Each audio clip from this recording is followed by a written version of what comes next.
All right, looks like we're good to go. So we're going to call to order this budget meeting. So looking at the agenda, the first item on the agenda is continuation of the budget presentation and tax analysis started at the January 18th Executive Council meeting. Over to you, Sue. Thank you. So we're going to continue on as Councillor Perry, through you, sir, to the chair.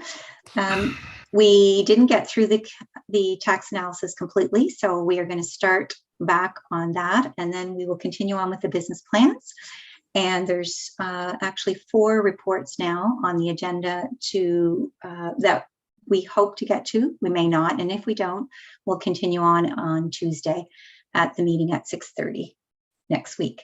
And we are hopeful that we'll have the capital budget posted tomorrow for councillors for review, because our plan is to add that to the agenda next Tuesday to start that as well. So the first item on the agenda in the tax analysis is the RCMP, and our CAO is going to go over the new RCMP model and what that entails, so councillors are familiar with what that amount, there's a 900 and some thousand increase year over year, what that relates to. So CAO, did you want to Sure. take that? So I am sharing my screen. Can everyone see just the presentation slide? Yes, not the notes. Okay.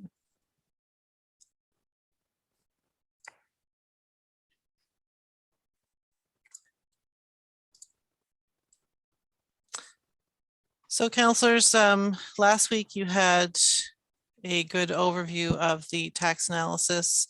There's still a little bit more to come on that. I did want to touch base on the RCMP budget. This year you'll see a significant increase in your budget for RCMP, and there's various reasons for that I want to go over with you this evening. Your RCMP budget at $4.9 million. There's a couple of things that have happened. As you know, the recent contract negotiations with the RCMP occurred over the last few months, and the announcement was made that that collective agreement had been completed, which resulted in some significant increases in cost for us. We've been paying an increase of 2.5% over the last number of years, knowing and in anticipation that this collective agreement would be finalized. The results for this year for those officers in the increase is an increase of 12.2% in your per officer costs from the 21-22 costs that were paid. And as a result, that also increases the cost of shared services. We pay for the equivalent of 1 officer in that shared service fee. Also with the RCMP, as you know, council has embarked on a new policing model, which will see the addition of up to be at 28 officers by 2024. So this is the first year that you're seeing an impact on your actual budget for that. We did hire 1 officer for December 1st, 2021. That'll be absorbed in your surplus from this year. And then you have 1 officer budgeted for April 1st, 2022. So RCMP head office they've staffed 1 position, they've started the staffing and expect to have that position fully staffed by April 1. We also have, based on a presentation that council received back in 2020, 2021, around policing services, we're moving to a model where council has agreed to fund 2 additional admin positions at the Enfield Rawdon detachments. And the purpose of these positions is going to be to make sure that the RCMP have adequate administrative services, so we can take our officers who are highly trained for field work and focus them on providing that service to the public, cars on the street, fighting crime, that type of thing. And then the trained administrative assistants could help them do their paperwork, reducing their stress and also adding to the value that we get for the $192 per officer cost that $92,000 per officer cost that we pay. So this budget is the first budget that you see those two things coming into play at the same time. The one unknown in this budget is the retroactive pay that may come our way. The retroactive costs haven't been calculated to my knowledge. We don't know how much that's going to cost us in the end. And from a budgeting point of view, we didn't want to hazard a guess. And we don't know how much is going to be charged to municipalities, how it's going to be charged. I know the FCM is putting a big push onto the federal government and this council has also written a letter suggesting that the federal government pick up the cost of retroactive payments. But that's yet to be determined what's going to happen. So lots of changes in the RCMP. I think it's around 960, close to $1 million of an increase this year, and that's split about half and half between the per officer cost going up and the 2 new officers being put in place. So that is the start of. You only have so many people who show up on one side now. It's not like. Oh, that is the start of the plan to get up to that 28 officer complement. And you'll start to see that happen over the next few years throughout your budgets. There is 100 and I believe it's $54,000 coming in. 187. 187 coming in from reserves this year to sort of soften the increase of your new policing model. And if council wanted to, they could look at bringing in some more money from reserves to soften that increase over the next few years. The danger, of course, being that if you bring in money from reserves and at some point you don't have a surplus in your D-transfer tax or a surplus in your general tax rate, then you're left with trying to make that up all in one year. So we talked about that a little bit last week. It's a caution, but it's not something that's it's not something council can't do. You absolutely have the ability to do that. So that is the RCMP. I believe Janice is going to go next, Yes. Sue. Yes, thank you, CAO. So Janice is going to go over the last part of the tax analysis, which is some information on reserves so that councillors have a good understanding on the amount that we have sitting in reserves and how we use them and how they help to keep the general tax rate and the urban service rate level year to year. So Janice, thank you. If you want to go ahead. Sure. Thank you. Just one second, Okay. Janice, Councillor Rhino, you have a question? Yeah, is this a follow along on the book thing, or is this just an add-ons to the book? I'm trying to get, to try to follow along in your book, Yeah. or is this an addition?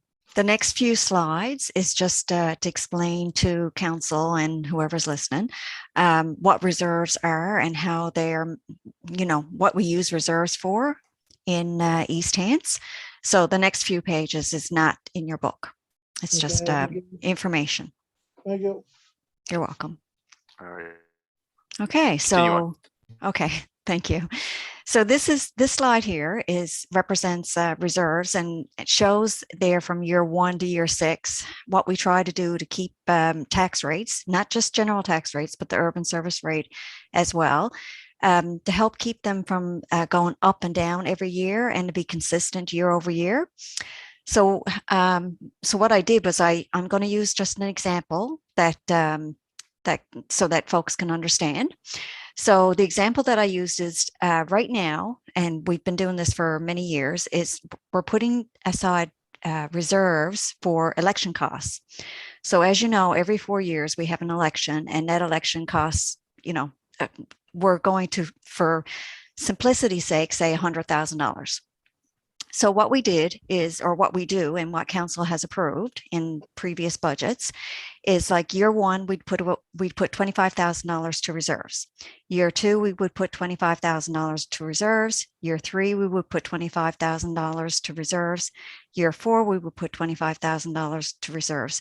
So then in year four, when we do have an election, we have $100,000 in reserves to be able to fund the cost of the elections. So what that does, if we said that $100,000 raises 1 cent, which it doesn't in this budget, but I'm just for simplicity. So year one would be 1/4 cent, year two would be 1/4 cent, year three would be 1/4 cent, and year four would be 1/4 cent of your general tax rate. So the rate is going like this, consistent. It's 1/4 cent, 1/4 cent, 1/4 cent, 1/4 cent. So then that way, every year it would be the same. If we didn't do that and we didn't put any money to reserves, in year four, what would happen is it would cost us $100,000 and it would cost the taxpayers 1 cent. So we'd actually have to increase the general tax rate 1 cent. So this way, if we put $25,000 to reserves every year, the rate would just stay even. So the rate would just be consistently 1/4 cent. So that's why we use reserves, and that's how we use, reserves for the general tax rate to cover election costs. So that's just one example. We do that with several other items, but I just want to, just briefly explain that. So in one of the slides that we had presented on January the 18th, we had showed you that over the last 6 years, our general tax rate has been consistent. Like there hasn't been a drastic increase or drastic decrease in the general tax rate. It's been pretty steady. So this is what we've been using the reserves for. I hope that helps explain that. So the next slide. So this here is how much reserves that we have in the municipality of East Hants right now as of March 31st, 2021. So just briefly explain what the reserves mean. So the very first item there, which is obligatory reserves, that is made up of our sewer infrastructure reserves of 2.8 million. It's made up of our water infrastructure reserves of 1.4 million, and there's 200,000 of open space in that obligatory reserve money. So what we use obligatory reserves for, and the reason it's called obligatory is it's got to be used for special reasons. So like the infrastructure reserves for the sewer, let me rephrase that. So what we use the sewer infrastructure reserves for is anything that increases capacity in the sewer infrastructure. So one of the projects that we have in the capital budget that you'll see next week is the Shubenacadie wastewater treatment plant. So because that's increasing capacity in Shubenacadie for the wastewater, we're able to use obligatory sewer infrastructure reserves to fund that. No different than the water infrastructure, same thing. If you're increasing capacity in the water utility, we can actually use water infrastructure reserves, obligatory reserves to fund that as well. So the next one, which is capital, which is 6.3 million, what that is capital reserves. That is made up of your gas tax. So every year, the federal government has given us like approximately $1 million in gas tax. So if we don't spend that money in 1 year, we have to put it into capital reserves and set it aside in a special bank account. So that gas tax is in that capital budget of 6.3 million. And then the other things that's in that capital would be like any land sales. So if we sell land in the business parks, any one of the business parks, the proceeds from the land sales have to sit in our capital reserves until we use it to spend on other capital items. So of course, you'll see in the capital budget as well that we're doing Uniac Business Park expansion. We can use those capital reserves to fund the Uniac Business Park expansions. Then the next there is the water utility of 2.9 million. We are, that money comes from our depreciation of our water utility assets. So the Utility and Review Board, in their accounting guidance, they tell us that whatever we put in our depreciation, we have to take that money and we have to set it aside in reserves.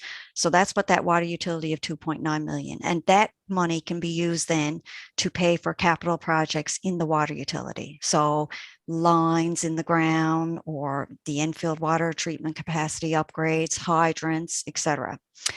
Now, the operating budget of 19 million, that is made up of the reserves that we transfer, that council has approved to transfer to reserves every year, and it's accumulated over the years, including any contingencies that we have in their general tax rate or our urban service rate. So the operating reserves, it's quite interesting because you don't always just have to you can use those reserves to fund operating expenditures or capital expenditures. It doesn't have to be just for operating purposes.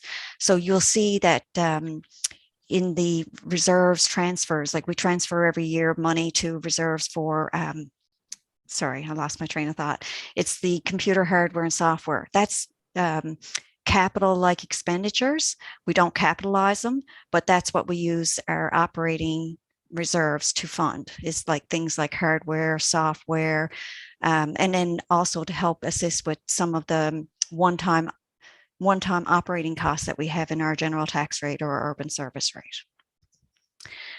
So that's our reserves. So then the next two slides, that is a list of the operating and the capital and the water utility, and it gives you every item of what is made up of those reserves. So I think I mentioned gas tax, which is there now at 3.7 million. So this list can be found on our website, and it's on our annual report, and it's in our financial statements. And I'm not going to go into any great detail with that. Councillor Rhino, you have a question.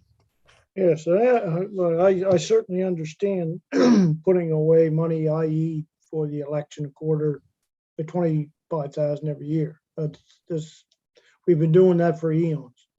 And you talked about the different reserves. And knowing that we don't budget for a surplus, we budget to break even, is where does that any surplus go? Which reserve does the surplus go from the previous year? So any surplus that we have, through the chair, any surplus that we have at any given year goes in the operating contingency / surplus. So that 6.1 million is our surplus. And then we also have an urban service rate surplus, which is separate from that because that's funded. Your CSR contingencies of 1.9, that comes from the urban service rate contingency. So any surplus. Okay, I'm talking about the 100,000 that we're projected surplus of when this is all said and done. Yes, that would actually go to your contingencies, unless, let me. So then we could pull from that contingency 200,000 or whatever we need to make up and keep that tax rate the same, correct? Yes, so the CAO mentioned that earlier when she was talking about the RCMP costs. You can take more money from contingency reserves to help fund the costs for 22-23. Yes. Well, thank you. You're welcome. Okay, next up to speak, Councillor Tingley. Through the chair, just have a question. Is there a formula for how much reserve should be kept in each of these categories? That's an interesting question.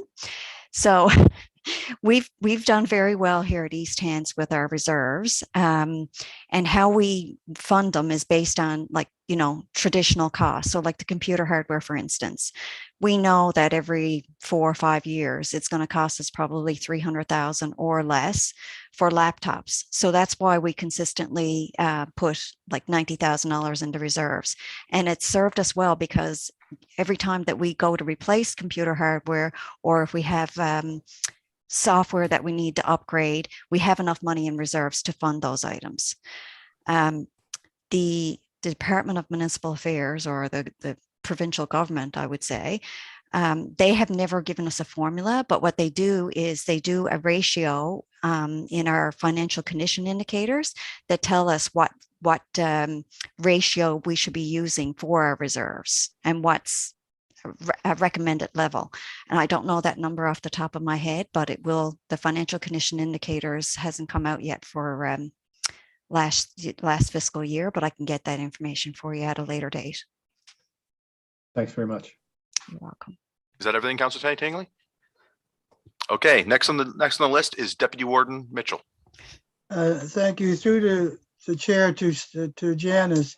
When a balloon payment comes due, does that money come from reserve or is that raised on the urban and general rate? Well, that's a very good question. So what we have done with several of our projects, so like the Waste Management Center, we had, you know, the 220 dwelling unit fee that you pay every year. What we've been Yes. doing is that the break even is not really 220 anymore. The break even is like 210 or 208 or 205. The surplus from that has been going to reserves to fund our balloon payments. So in the budget this year, our last balloon payment for the Waste Management Center is coming up and we have money in reserves to be able to fund that. We do the same thing for our sidewalks. We put money aside in our sidewalks to fund balloon payments. And I can't think of anything else, but anyway, but we try to do that. We try to fund, if we can find ways to fund debt, we're creative and we try to come up with ways to fund future debt. Like the So you don't Sportsplex, for actually- instance. The Sportsplex don't is a good act- example. Sorry. So you don't actually go to a reserve then? Oh yeah, yeah. Like right here where it says sidewalks excess debenture operations, that's the Okay. reserve that we set up for sidewalk balloon, like any balloon payments that we have in sidewalks. And Okay. I think if you just can you go to the next page or previous page? No, must be before. There's one there anyway for Waste Management Center as well. I don't know where it's to in this list. Yeah, it's the third one down. Third Oh, one. sorry. Yeah, in that 2.7 million. Sorry. The green is just blending. Through you, so Mr. the- Chairman, as well, if you have a debenture that has a balloon payment and you don't have reserves, then you get a refinancing of that balloon payment over another 5 or 10 years. Sorry. Yes, I should have said that.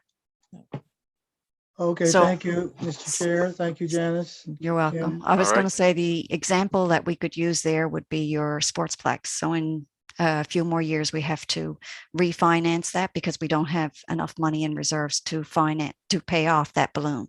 So we'd have to refinance it over 5 more years. Okay, thank you, Janice. We have Councillor Musa is next on the list.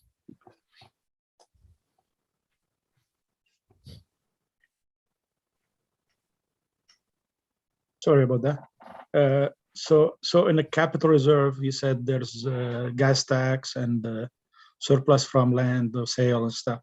But in this reserve, like you have so many reserve in that reserve, like you cannot use the whole thing to buy land. You know, The capital reserves can be used to fund any capital assets. So if we wanted to purchase land, it can be used to purchase land. Right now, in the way we've got the budget, we only have enough money to fund the Uniac Business Park expansion. But as the land sales come in, we can set that aside to purchase additional land if council or if the capital budget, we need to purchase more land. yeah, I know that, but you cannot use, like, for example, the gas tax to buy land. Like No, you cannot. There's so many separate reserve inside that reserve, right? The gas tax can only be used to fund projects that are stipulated through the gas tax. So like cleaner air, cleaner water, like sidewalks, because you're walking on sidewalks, that cleans your air. But you can't use gas tax for land. No. Yes, that's what I meant. Like there's inside that reserve, like that capital reserve, you have so many sub reserves, as we want to call it. Like Yes, something for land, something for gas tax, something for different. absolutely. Okay, Yes, thank you. absolutely. Yeah. Thank you. Okay, seeing nobody else with a question, continue on, Janice. Okay. So now this, Councillor Rhino is following along on your document. So if you turn to pages 37 of your tax analysis document, this is what this is referring to here. It's talking about transfers to and from reserves. So,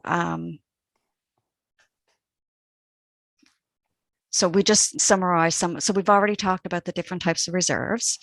And then the only other thing here to mention, because we've mentioned a lot of this in on January the 18th, is we just talk about the values of transfers in 22-23 and the differences. So the Sportsplex this year, it's 158,595, and last year it was 173,079. And that Sportsplex revenue is coming from just the growth in assessment. There's no increase proposed in this document for the Sportsplex area rate, which we already discussed earlier. And then the Shubenacadie water utility is gone from 9 cents down to 2.1 cents. So it's only bringing in 9,162. There's your question about the waste dwelling unit fee. So we have balloon payments this year. So the difference between last year's balloon payment and this year's is 138,484, and that will be paid for from reserves. And then we just have fire traumatic event counseling fund of 3,900. So then this slide talks about the significant variances that we have in page 13 of the tax analysis. Sorry, I don't mean to be going all over the place on you. So this is the differences in the variances between departments from last year's budget of 21-22 to next year's of 22-23. And as we go further along in the presentation tonight, the CAO or the director will explain the different variances of 586,542. Yes, that's it for that one. So this is the overall increase in non-departmental revenue. So you won't see this in the business plans. This is our non-departmental revenue, and we've discussed most of these already as well. Just the highlights there is your increase in D transfer this year, based on actuals for 21-22 of 25,000. The increase in the Sportsplex revenue, which I just discussed, is due to your assessment increase, not rate increase of 41,233. And then we also have the decrease in the water utility, which we discussed a minute ago as well, for 27,857, and that's from the decrease in your rate. And for a subtotal of total increase of 64,170. That's your overall increase.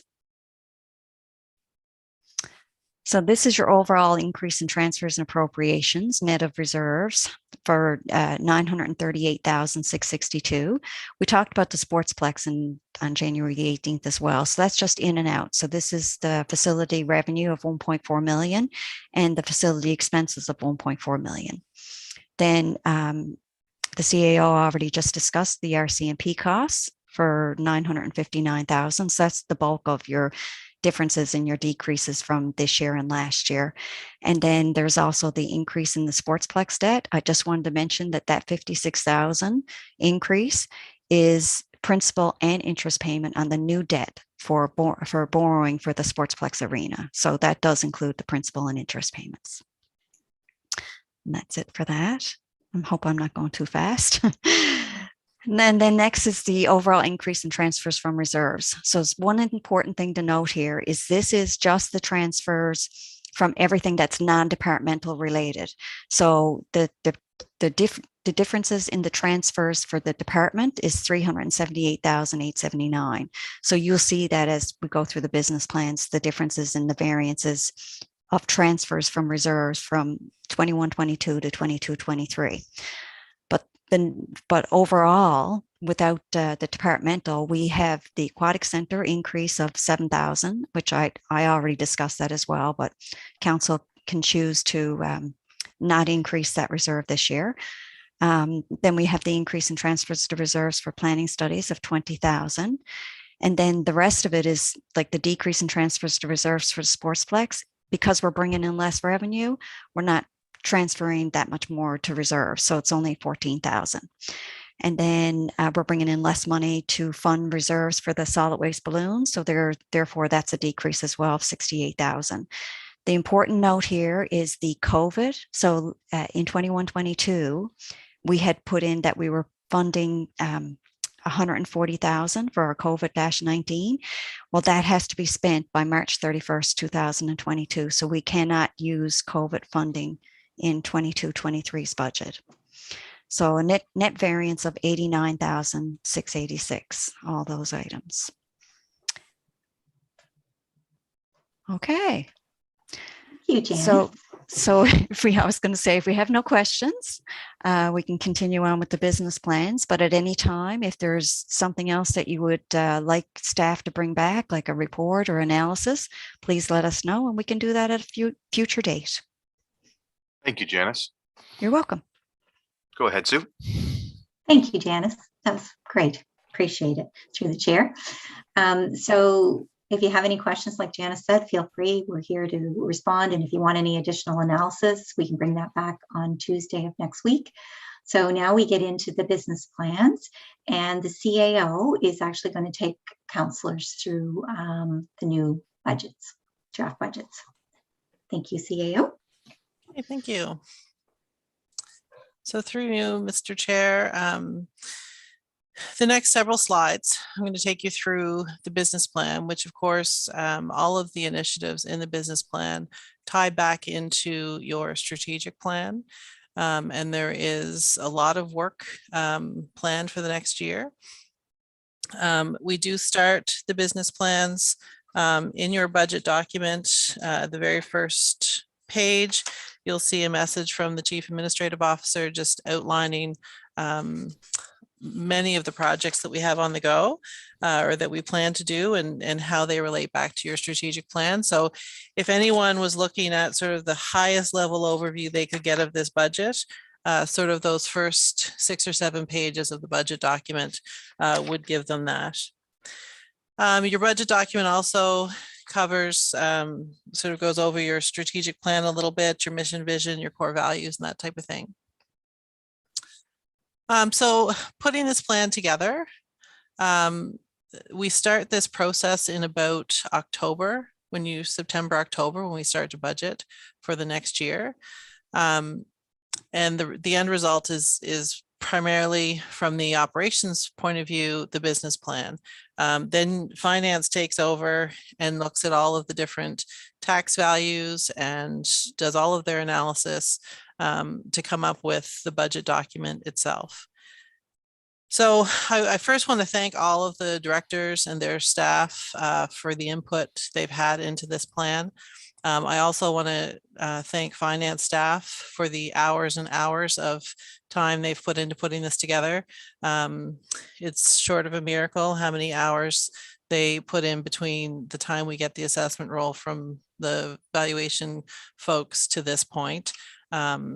It's quite incredible. So thank you for that.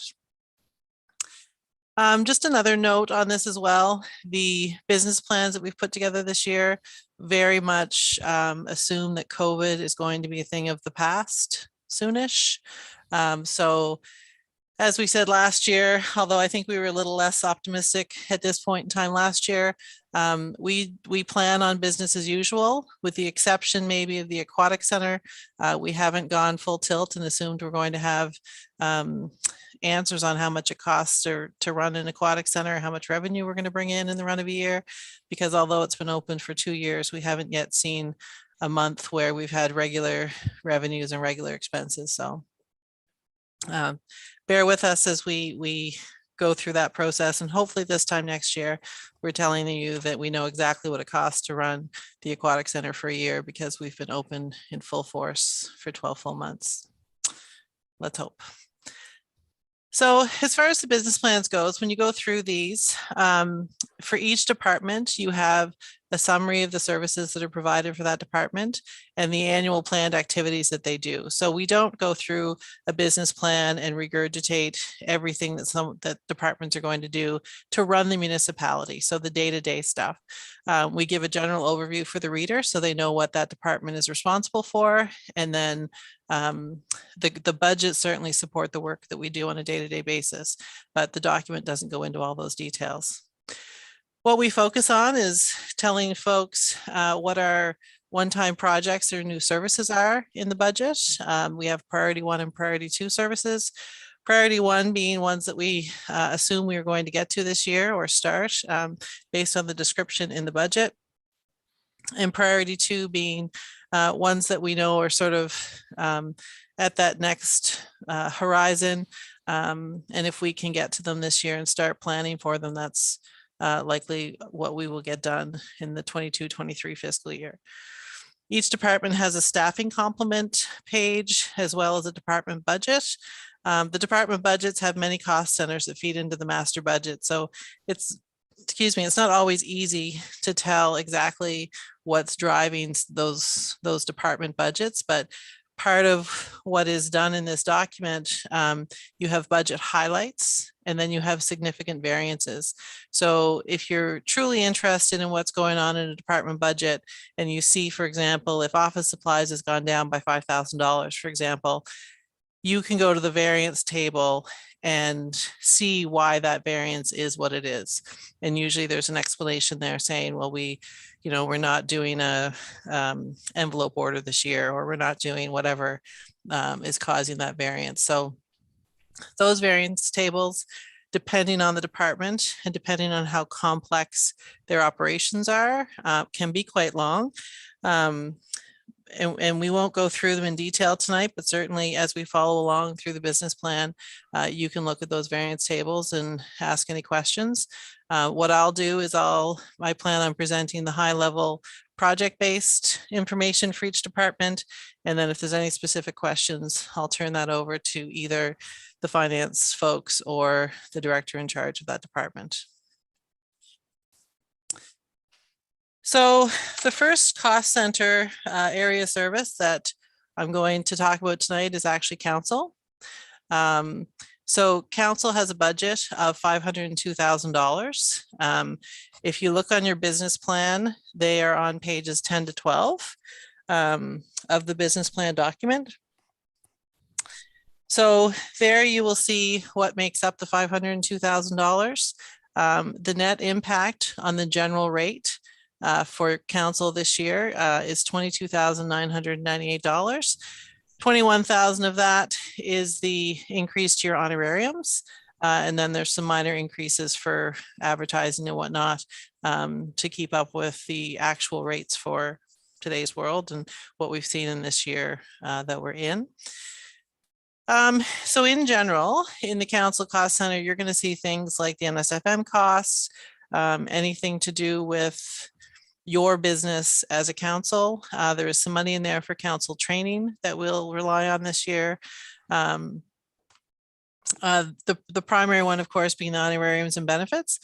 Now, the way we do this at budget time, we budget for the increase the same as the cap increase is, because that's the number we know at budget time. Your policy actually has written in that cap would be CPI at December 31st. So that CPI is actually 4.1%, not 5.4%, which is a difference of about $4,200. So if you wanted to, we could change that amount or we could leave it. And I anticipate that you're probably going to have some more training needs this year that we could use those funds to accommodate.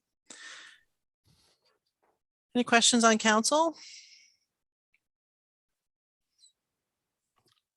Okay. Don't see any.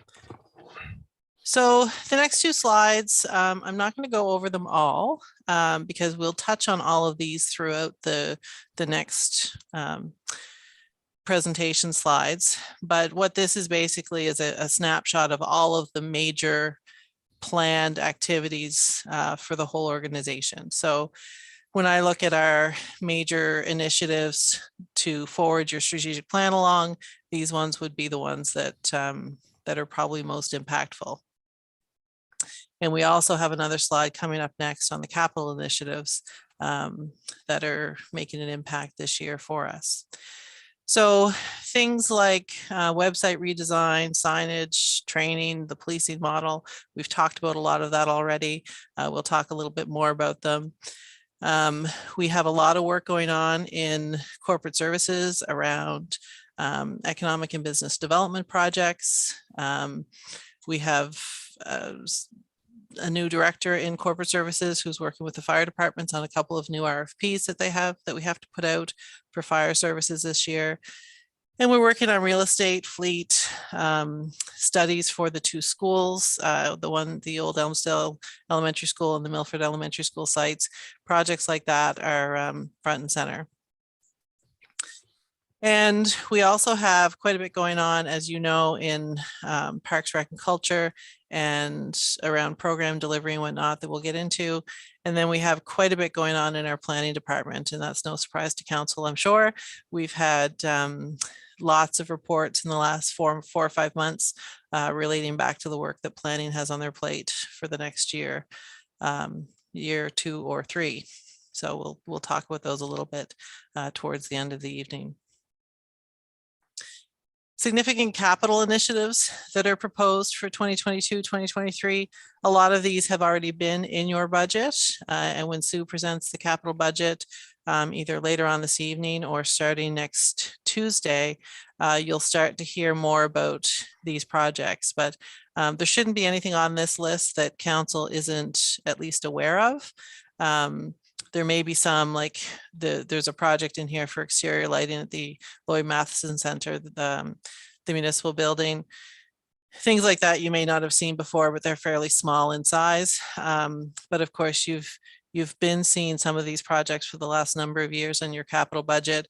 The Shubenacadie River Park revitalization is one that's new in the budget, and that was discussed through the last few months around obtaining that land and building a new park in Shubenacadie. But everything else, I think you've either seen or heard of, and we'll go into that when we go through the capital budget slides for sure.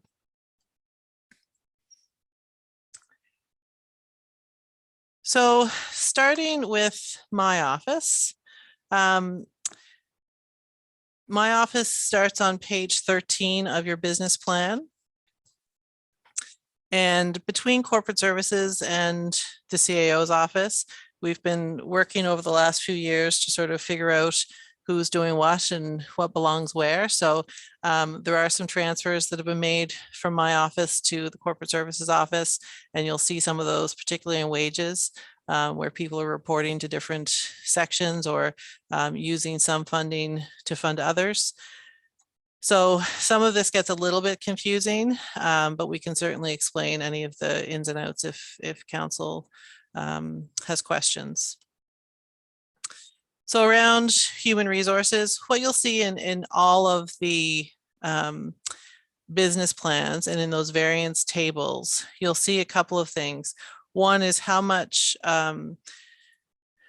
money was allocated from last year's market review to that particular department. How much is related to reorganizations or new positions being added. Those are ones that council has seen for the most part. And sometimes you'll see money coming from other departments, as you know, we may decide that this service in planning needs to have more resources tied to it, and this service over in this other department, we can wind down that service, or we're delivering it in a different way, and we can move those funds over. We do a lot of that here.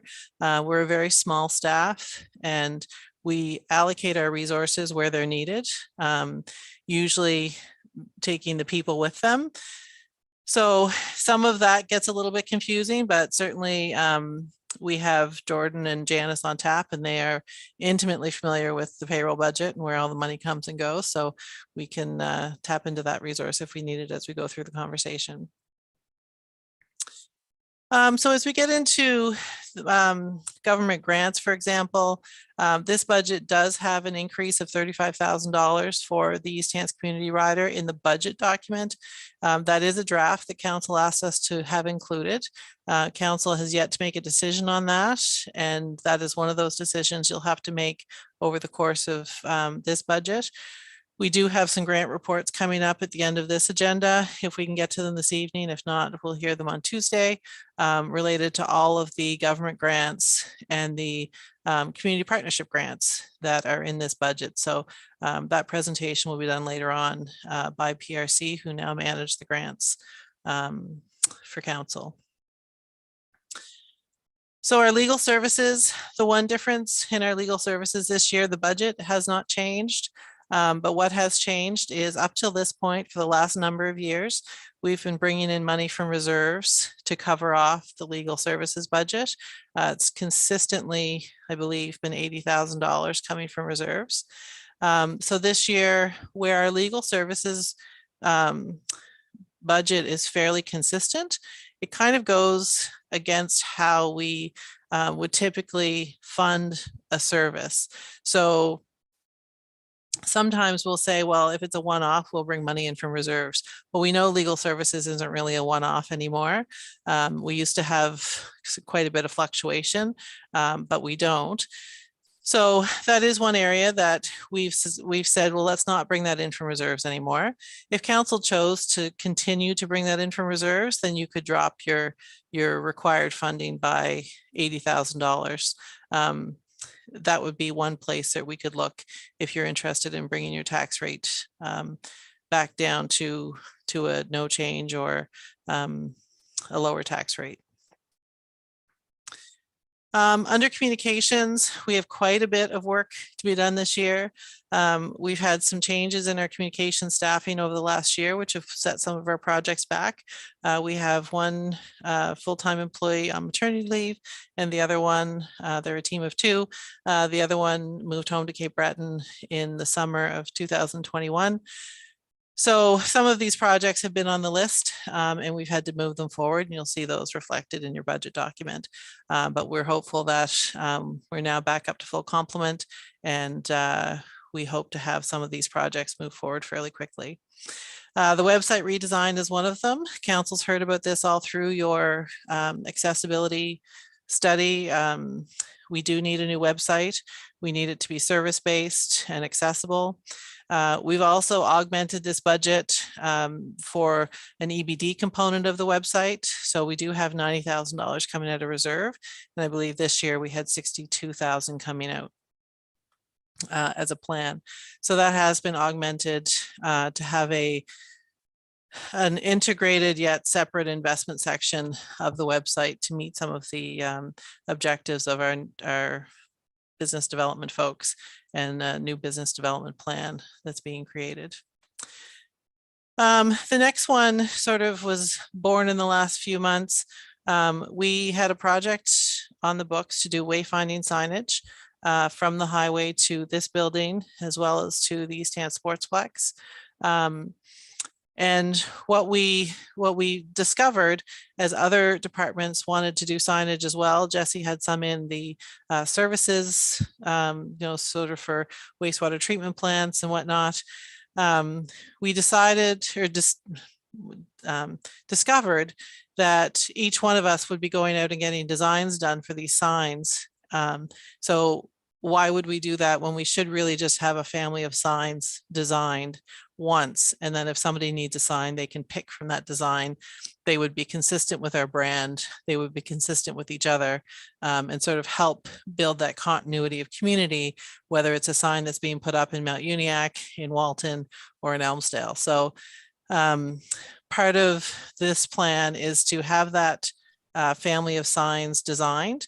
We already have one done for our parks and trails, so that wouldn't be a component of it. And then once that's done, then we would move forward with our wayfinding signage program and any other of the signs that we have in this budget that we can point out along the way. I see Councillor Rhino has a question. Chair. Councillor Rhino.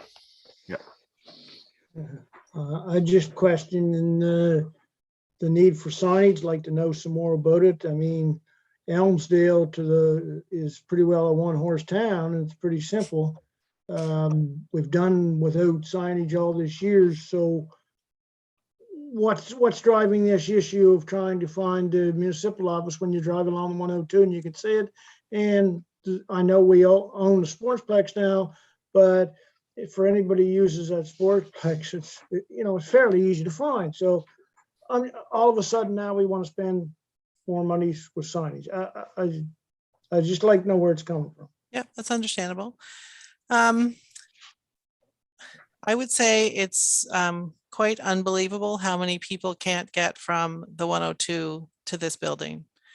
It started a number of years ago, and we get several people that say, well, I could see the building, I just couldn't figure out how to get here. And I'm not sure I entirely understand it.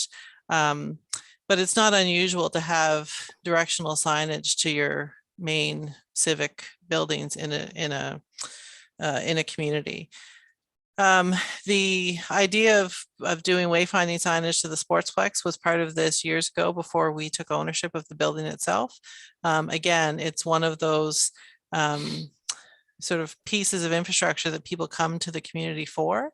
And it's just something we hear quite often is it would be nice to know like what exit to get off of, how to get to it once you get here. I mean, now with the new interchange, once you get down that interchange, it's fairly obvious that there's a big building there that looks like an ice rink. But directional signage is not we take it for granted that we know where everything is, but newcomers to the community and visitors who are here don't always know.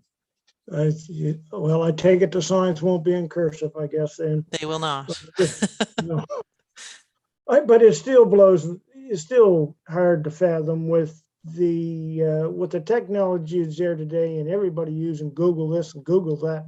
And Yeah. you know, why are people still getting, And that isn't a section of our culture, and there's a lot of people who have their Google GPSs and whatnot, but there's still a group of folks who are not technology minded that don't have that. And we'll be, you know, as technology increases, you know, we probably need less wayfinding signs than we did 15 years ago. But I think you still need to have that signage in your community for people who aren't from here. I mean, I've gone to a lot of communities, to a lot of rinks and a lot of communities, and I would have been very lost had I relied on my GPS, and I would have been very lost had they not had signs that said arena this way. So, and I do have all the technology at my fingertips, but anyway, again, if that's something that that council wants to review, we can review that. Thank you. Shirley, I noticed we're back to the agenda on YouTube.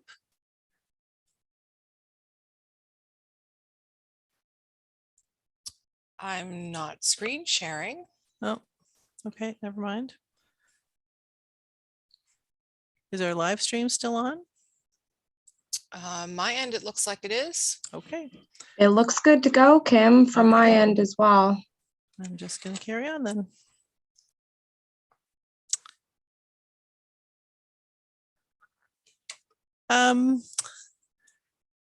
So the next couple of points, we've talked about the RCMP policing model. There is a section of my business plan on page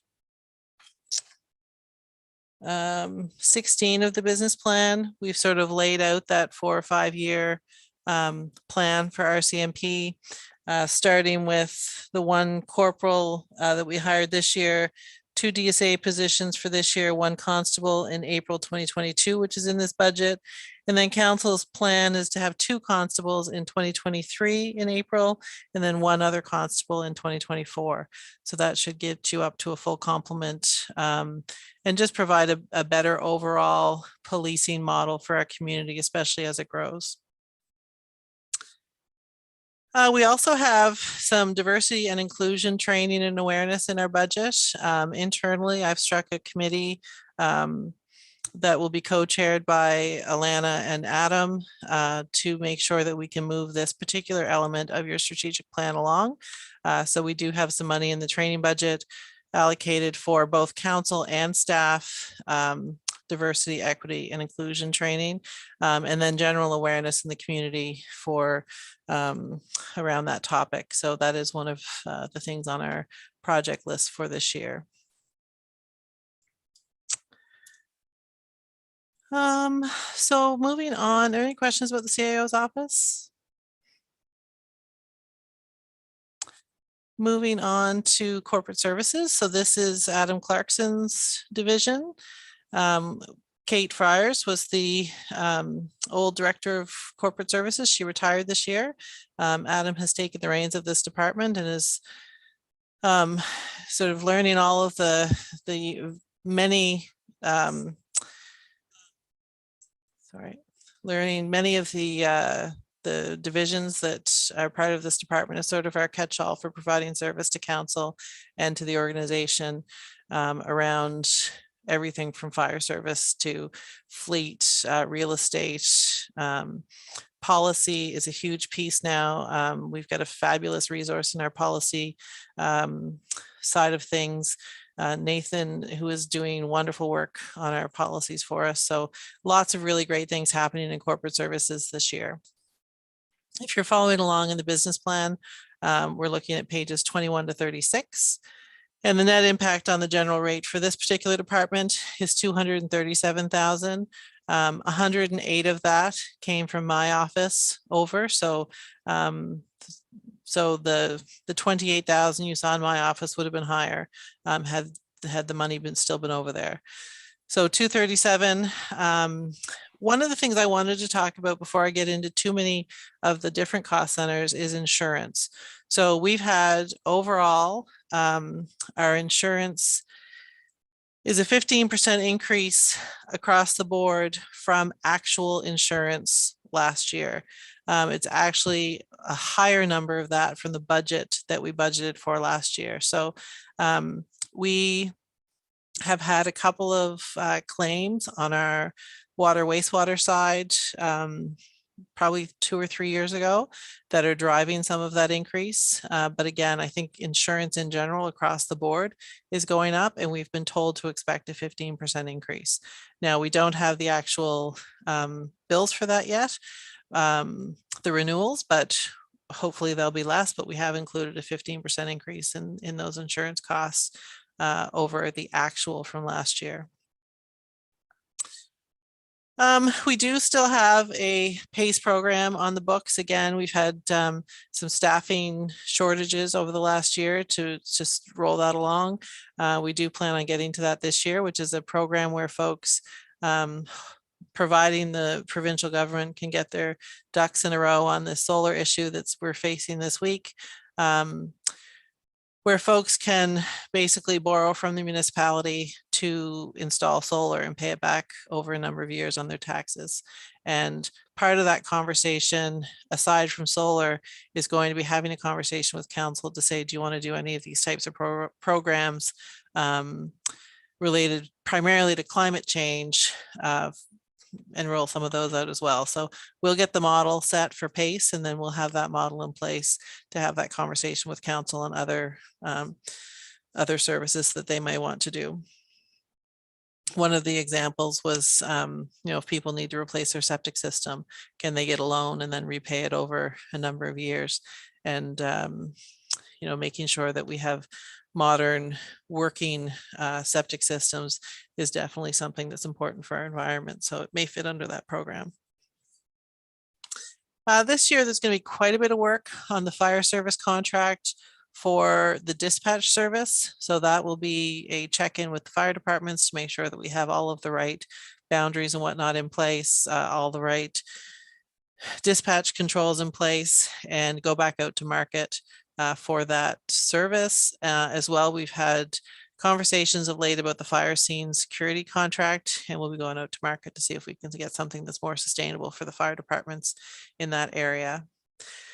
The next few projects are around real estate. We still have a surplus property project, which is identifying all of council's surplus properties and then deciding what to do with them. That project will feed into our asset management project over time.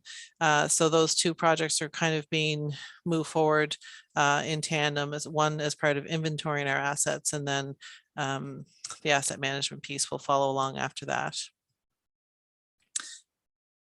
And some of the administrative things that we have going, I mentioned the policy review. We've taken a look at all of our policies, and we have a multi-year project in place to systematically review those policies with council, make sure they're in line with where you folks want to go, where the community wants to go.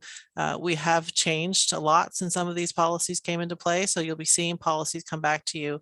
Some of them are administrative and they're coming to me. Some of them are council policies, and you'll be seeing them coming back and saying, hey, we did this review. We think these might be changes that you want to make. And then council can decide on that.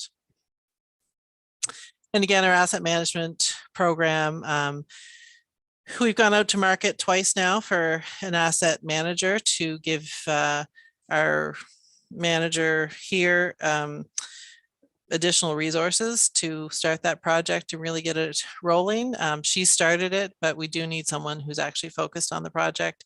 We've been out to market twice and we haven't gotten any candidates that we've moved forward with. So we're sort of reevaluating internally how that might have to be staffed or managed. It's such an important project for council and for staff that we do need to figure out a way to move that forward in 2022, 2023. But Amy Pine has been working on that for us. She's sort of getting the bones of the project together. And it is a priority for Adam and I to make sure we can staff and resource that. This department also has the information services folks in it. We are working on an enterprise citizen request management system. Some great meetings this week with directors on sort of rolling that out and getting the scope of work done. Tom is leading this project, and essentially we're trying to figure out a way to get reporting done online. And managing that reporting for things like burnt out streetlights and potholes and snow clearing and all of those types of things. So more to come on that as that rolls out, but a project that's been on our books for some time through our information management plan, and we're sort of moving that forward this year. And the other thing we have in our information services side, other than the daily work and the infrastructure work that they do all the time, is a cybersecurity audit. So we do have, we've had one done several years ago. It's time to do it again, and it's something that is recommended to be done for sure, especially in today's climate with all of the horror stories you hear about cybersecurity attacks on businesses and government. This is also the department that handles economic and business development. So Graham and his staff are in this department. Again, we're down one business development officer at the moment is out to market. So if you know anyone who is interested in business development, certainly point them in the direction of the website. So we do have in your strategy an economic development plan. The old economic development plan, although they don't expire, but they were intended to be followed for up till 2020. So this year we'll be putting a push on to get that done. And again, that's something that we'll be working on in-house and bringing to council as part of reports over the next year. We also have some land acquisitions that we're looking at. We also have the Main Street concept design. So councillors had an opportunity to attend a session on the first set of work that was done to get the Main Street concept of what the 214 through Elmsdale could look like. There was definitely some great feedback from councillors. This next step is actually the preliminary design to see what could actually be done in that space. Graham is also working on a workforce development pilot project. So that is an effort to work with businesses in East Hants on retention, recruitment, capacity building, and training for our regional workforce. So we will partner with Nova Scotia Works in the province to complete this and then take it to the market for that sector, for the business sector. And then you'll also see, if you look in the budget, you'll see your industrial park debt. This is the area where that gets reported on, and that debt is increased by $40,000 related to the work at the Uniacke Business Park, the phase 1 work that's been done. So you'll see that increase in the budget this year as well. Any questions on corporate service? I actually have one question, and then I just saw Councillor Tingley's hand go up.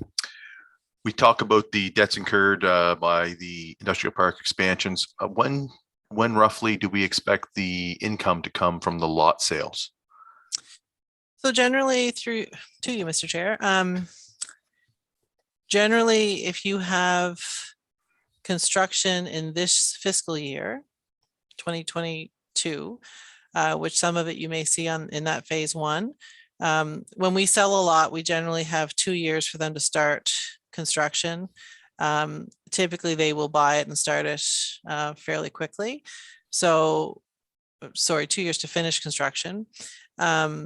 So in 2022, if you see construction, you will see that tax revenue in 2023. So up until about the December mark, whatever is built up to December will be assessed in the following year. So you'll start to see some revenue come in on the general tax rate that can then be used to pay down that debt. Okay, perfect. Thank you. Councillor Tingley. Through the chair, just a quick question. Under services acquired for security, going from 4,800 to 6,100, what was that?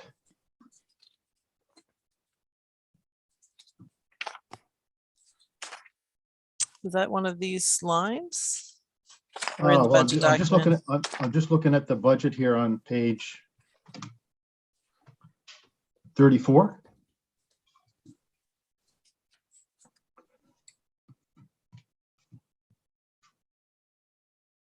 About the cybersecurity audit? No, it's Oh, page 34, sorry. I believe it's GL 7150. Is that Councillor Tingley the line you're looking at? GL 7150. Where would I see that at? I can yes, actually- yes, it is. Yeah, it is. Yeah, I can actually answer that for the CAO. Sure. That's cybersecurity. It's the cybersecurity of 35,000. Right. It's the offline server for 15,000. It's the email for antivirus of 6.8. Okay, and- I understand. Okay. Yep. Okay, Thanks and very then much. that's funded by reserves. 50,000 of that is funded by reserves. Yes, I understand. Okay, you're welcome.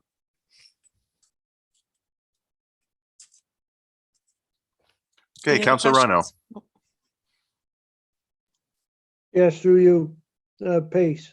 When did we approve that? Can you tell me when that was approved, that project? That was approved to be in the 2021, 2022 budget. So this budget that we have going now. I think the first report the council got on that was maybe January of 2021 or December of 2020. But so it was approved then as a pilot project? I don't Yes. remember that. Yeah. Yeah. What date was that approved? I don't have the actual date right in front of me, but it came to council in 2 or 3 different reports.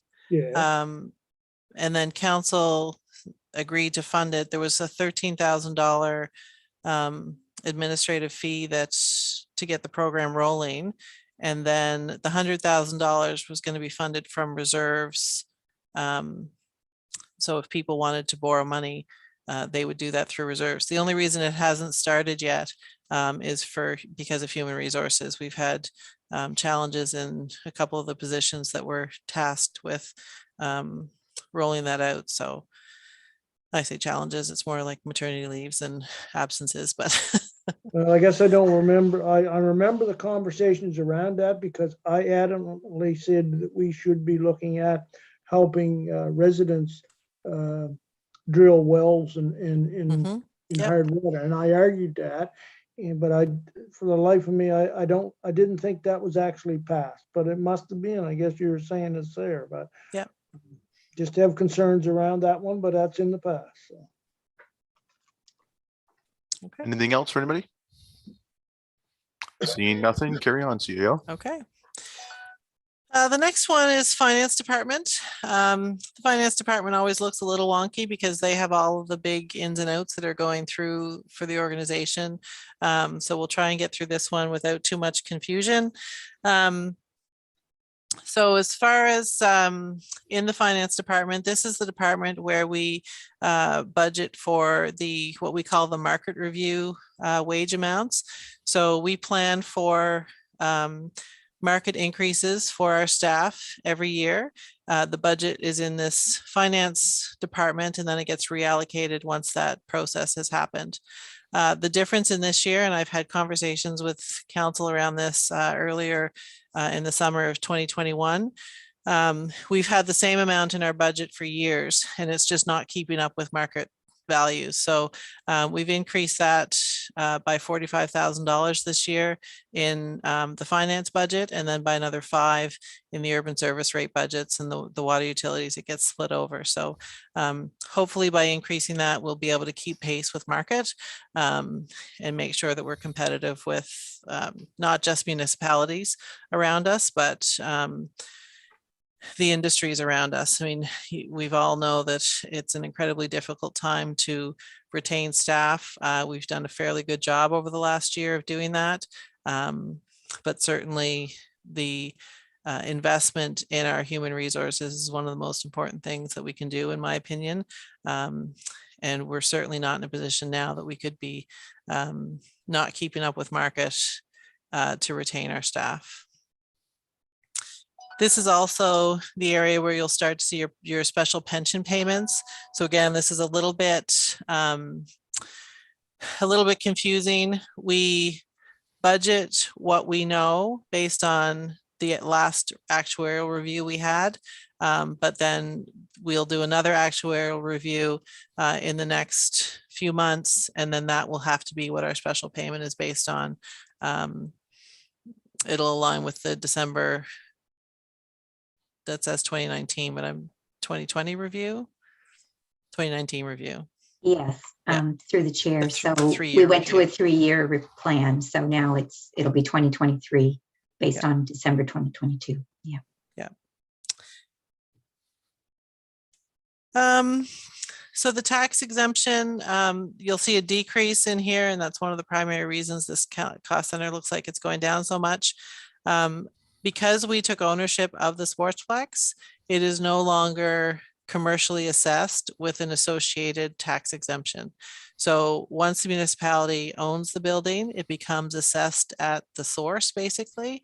So there is no commercial assessment associated with it, which means council doesn't have to give them an exemption under their bylaw F400.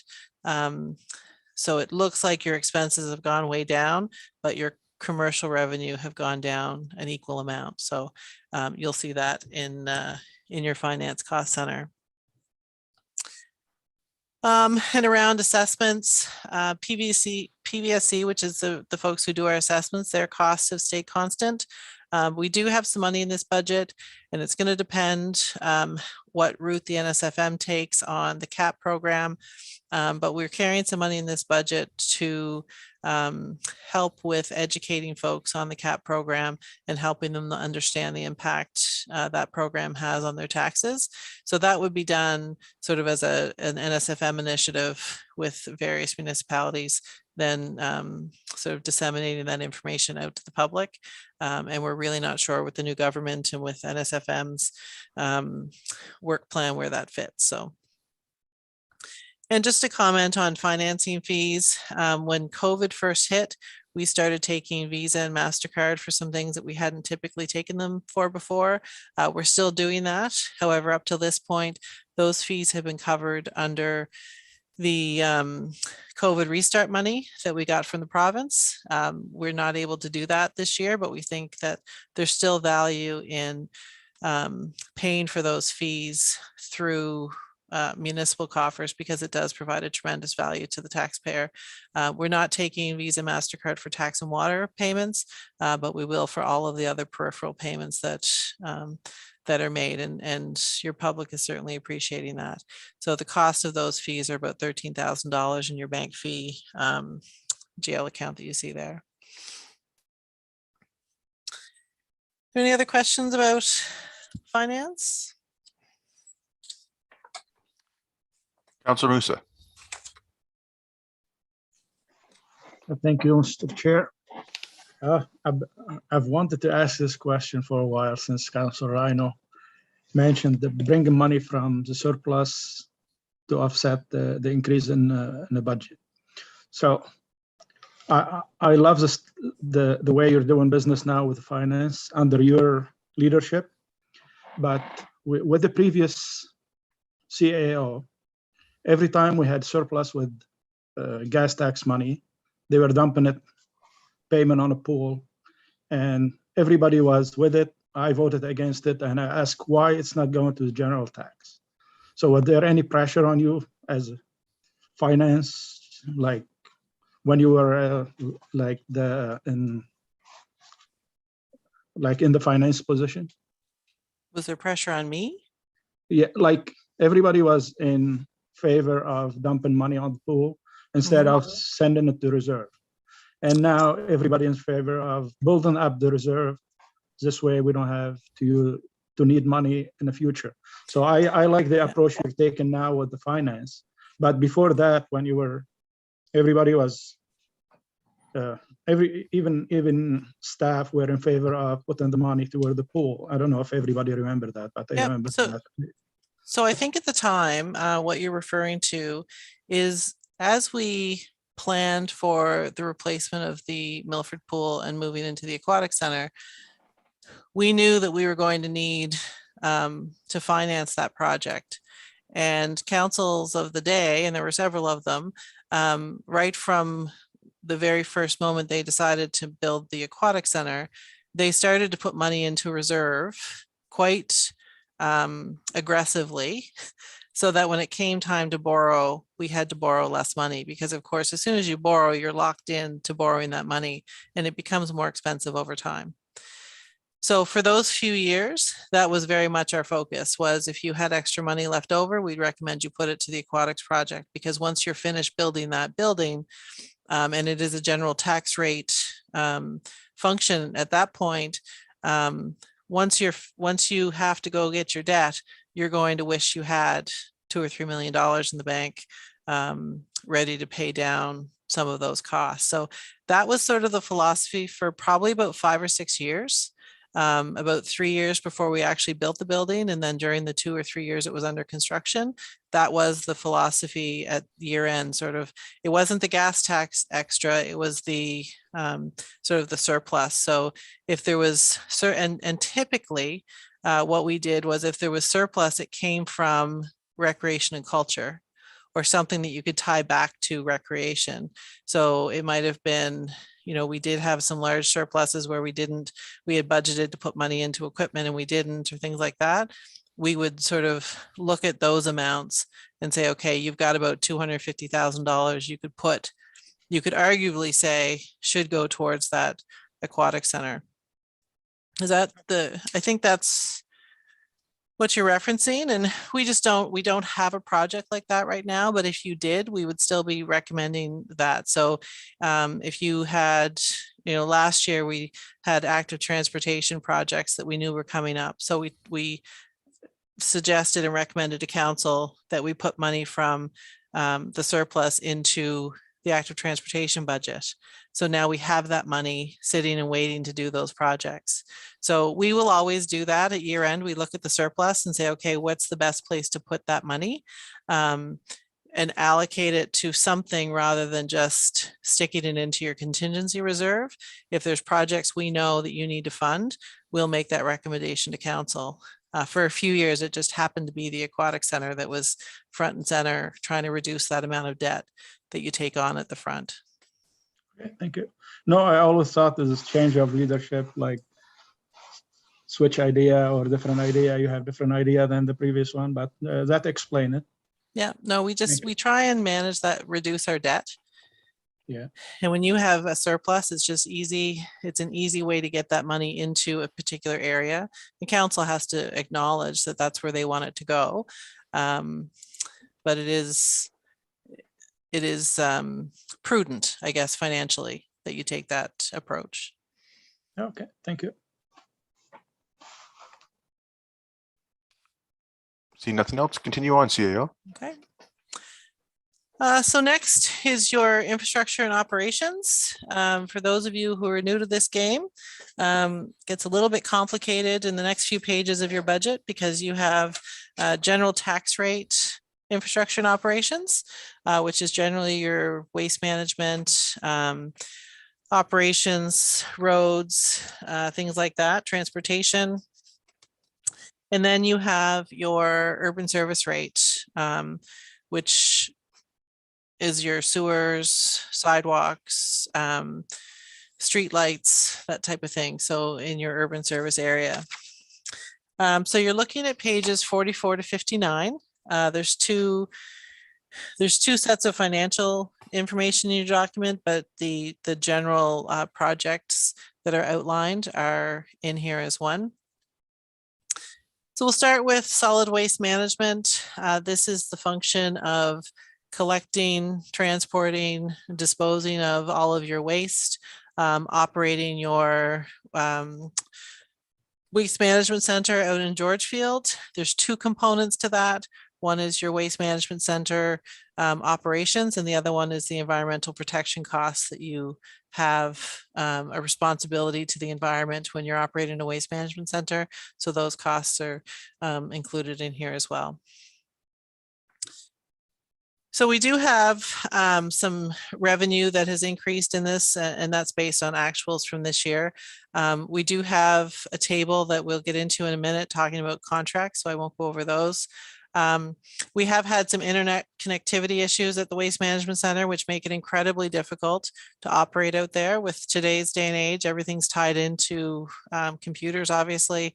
So we do have a project in here, a recommendation to council that you invest some money to upgrade the internet at the Waste Management Center and provide a much more reliable service.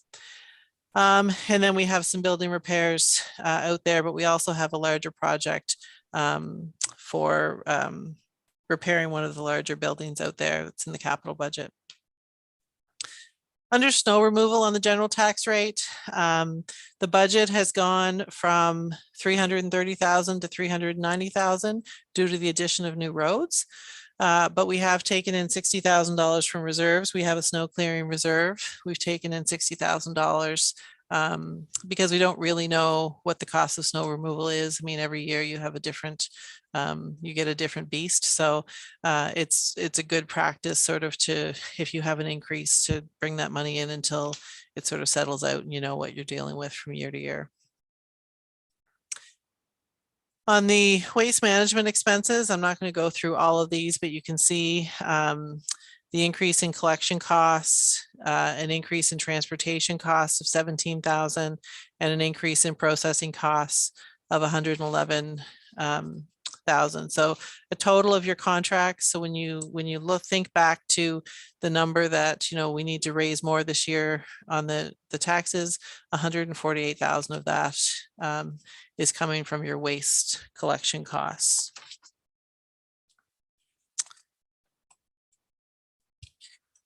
So most of what infrastructure and operations does on the engineering side and on the operations side is capital work above the day-to-day sort of running the water utility and running the urban service, the waste management facilities. We have to plan for them and build new ones and expand them and whatnot. So this is a list of capital projects that, again, council has seen most of these, and you'll get an in-depth look at them in your capital budget. I would say the one that you may not have seen so far, it was on another slide, but one I want to speak to here is the solar feasibility study. So we do have an opportunity to get some study funding. For the studies can be up to $75,000, and we could get up to 75% funding. And we're recommending that council consider this in your budget this year. We do have some targeted properties that we've looked at. One is your waste management center property. So there's some opportunity out there to do a large solar installation and get into that renewable energy business, I guess. There's also opportunity at the Milford wastewater treatment plant property. And then we have 8 lift station locations that we would like to sort of study the feasibility of putting solar there. I think some of you would be shocked if you could see the power associated with some of these large lift stations. It's, not a couple $1,000s a year. It's, sort of in the tens of thousands. So certainly doing it, if we can get the funding, doing this study would be highly recommended and something we think could pay some dividends in the future on your power costs.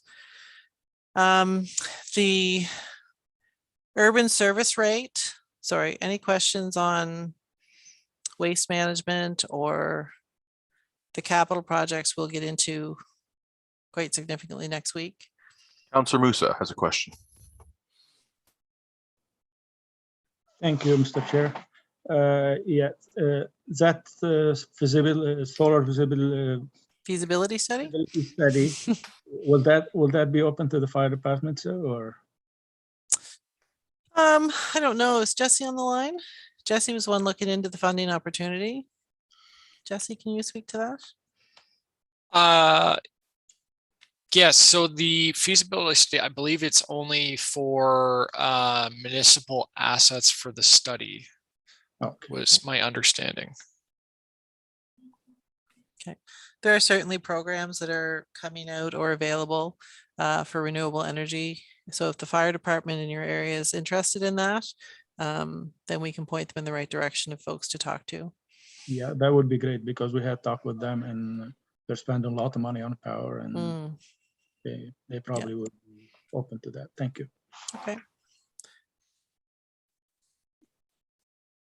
Any other questions? Seeing none, carry on. Thank you. Okay. So on to the urban service rate. Urban service rate budget itself is on page 55 and 56 of the document. The table is on page 58 and 59. So back in, and we've talked about this project already. It's sort of one of those, it's a multi-year project. The service capacity study for 200,000. The last study was done in 1998, and that is the study that we used to set all of our planning by. That was the one that set the infrastructure charges at $3,000 for water and $3,000 for wastewater. That has served us very well over the years in planning for our growth and expansion. So this study is similar in nature. There is a water utility component and a wastewater utility component. So that's underway. If not already, it's underway this year. One of the increases that you'll see in your budget is under contracts. So as you can imagine, the urban service rate has a lot of moving parts, and we have significant contract budgets for repairs and maintenance. So we've pointed out a few of the things that are driving that. Big chunk of it is common force main easements. So we have some capital budgets that require easements throughout the corridor for wastewater force mains. So $50,000 increase in that budget to accommodate some of those easements.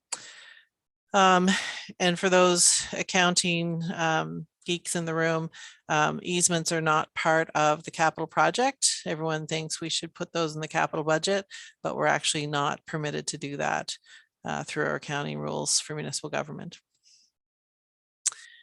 There is $15,000 increase in here for sidewalk tactile walking surface indicators. So those are part of our accessibility plan, is to make some of our higher traffic intersections and eventually all of our sidewalked intersections to have those. There's sort of they change the surface prior to getting to the intersection. So folks with visual impairments, vision impairments can know when they're coming up to a change in traffic pattern.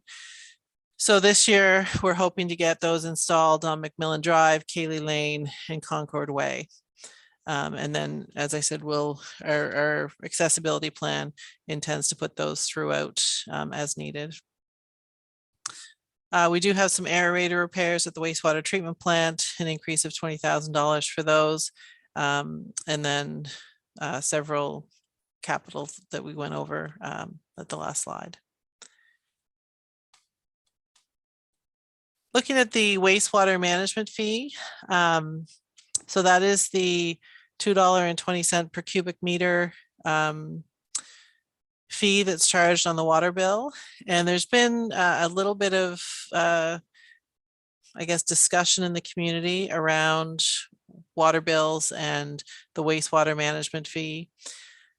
And essentially, what council did in prior years is to say people who use water should be paying for their sewer based on their water consumption, because it gives you a much better sort of fee for service than does a fee for wastewater or sewer based on your assessment. So because you live in a $200,000 house, you don't use $200,000 worth of they're the same amount of wastewater as the next person who lives in a $200,000 house.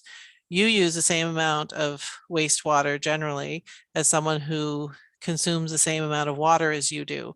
So council moved to this model a number of years ago. And what you've seen over the course of time is that urban service rate that used to be 23 cents per $100 of assessment is now maybe 7 cents of per $100 of assessment. But you're on the water bill, you're starting to see charges for wastewater increase. So it really is, I know Sue and her staff are working on updating some of our communication around this, but it really is something that you need to take your own personal situation and look at and say, what is my assessment and how much wastewater do I use? And am I paying more or less for wastewater under this system? What prior councils have always said is it's better if you're paying more or less, it doesn't, it's more important to be paying the right amount. It's more important to be paying for a fee for service for wastewater. So that's where we get into that wastewater management fee. So the increase in revenue from the wastewater management fee is about $39,000 this year. And then we also have, of course, some of those other costs that I just talked about, which are increases in the cost to provide that service. So we do look at the wastewater management fee in relation to the break even. And if it needs to go down, it would go down. And if it needs to go up, it would go up. So it's been fairly consistent at $10 per 1,000 gallons for 2 years now. For snow removal, we didn't increase the amount of the sidewalk budget. And in reserves, we have a decrease in transfers from reserves of $68,000, which means there's $68,000 less revenue essentially coming in for the urban service rate from those reserves. And that would be for various projects that were either completed last year or are not. You know, we've decided that they're not recurring or they're not one-time projects, they're recurring and should be charged on the rate. And just one last point about the wastewater management fee and the urban service rate overall. The Milford urban service rate, because they don't pay the wastewater management fee on the water bill because folks in Milford don't have water, they pay a higher urban service rate to pay for their wastewater still on their assessment. So last year we talked about with council about it looked based on our financial analysis that Milford wasn't quite paying enough for their wastewater service. So last year council decided to increase that by 2 cents. It's also being recommended in this draft budget to increase by 1 cent this year and then another cent next year.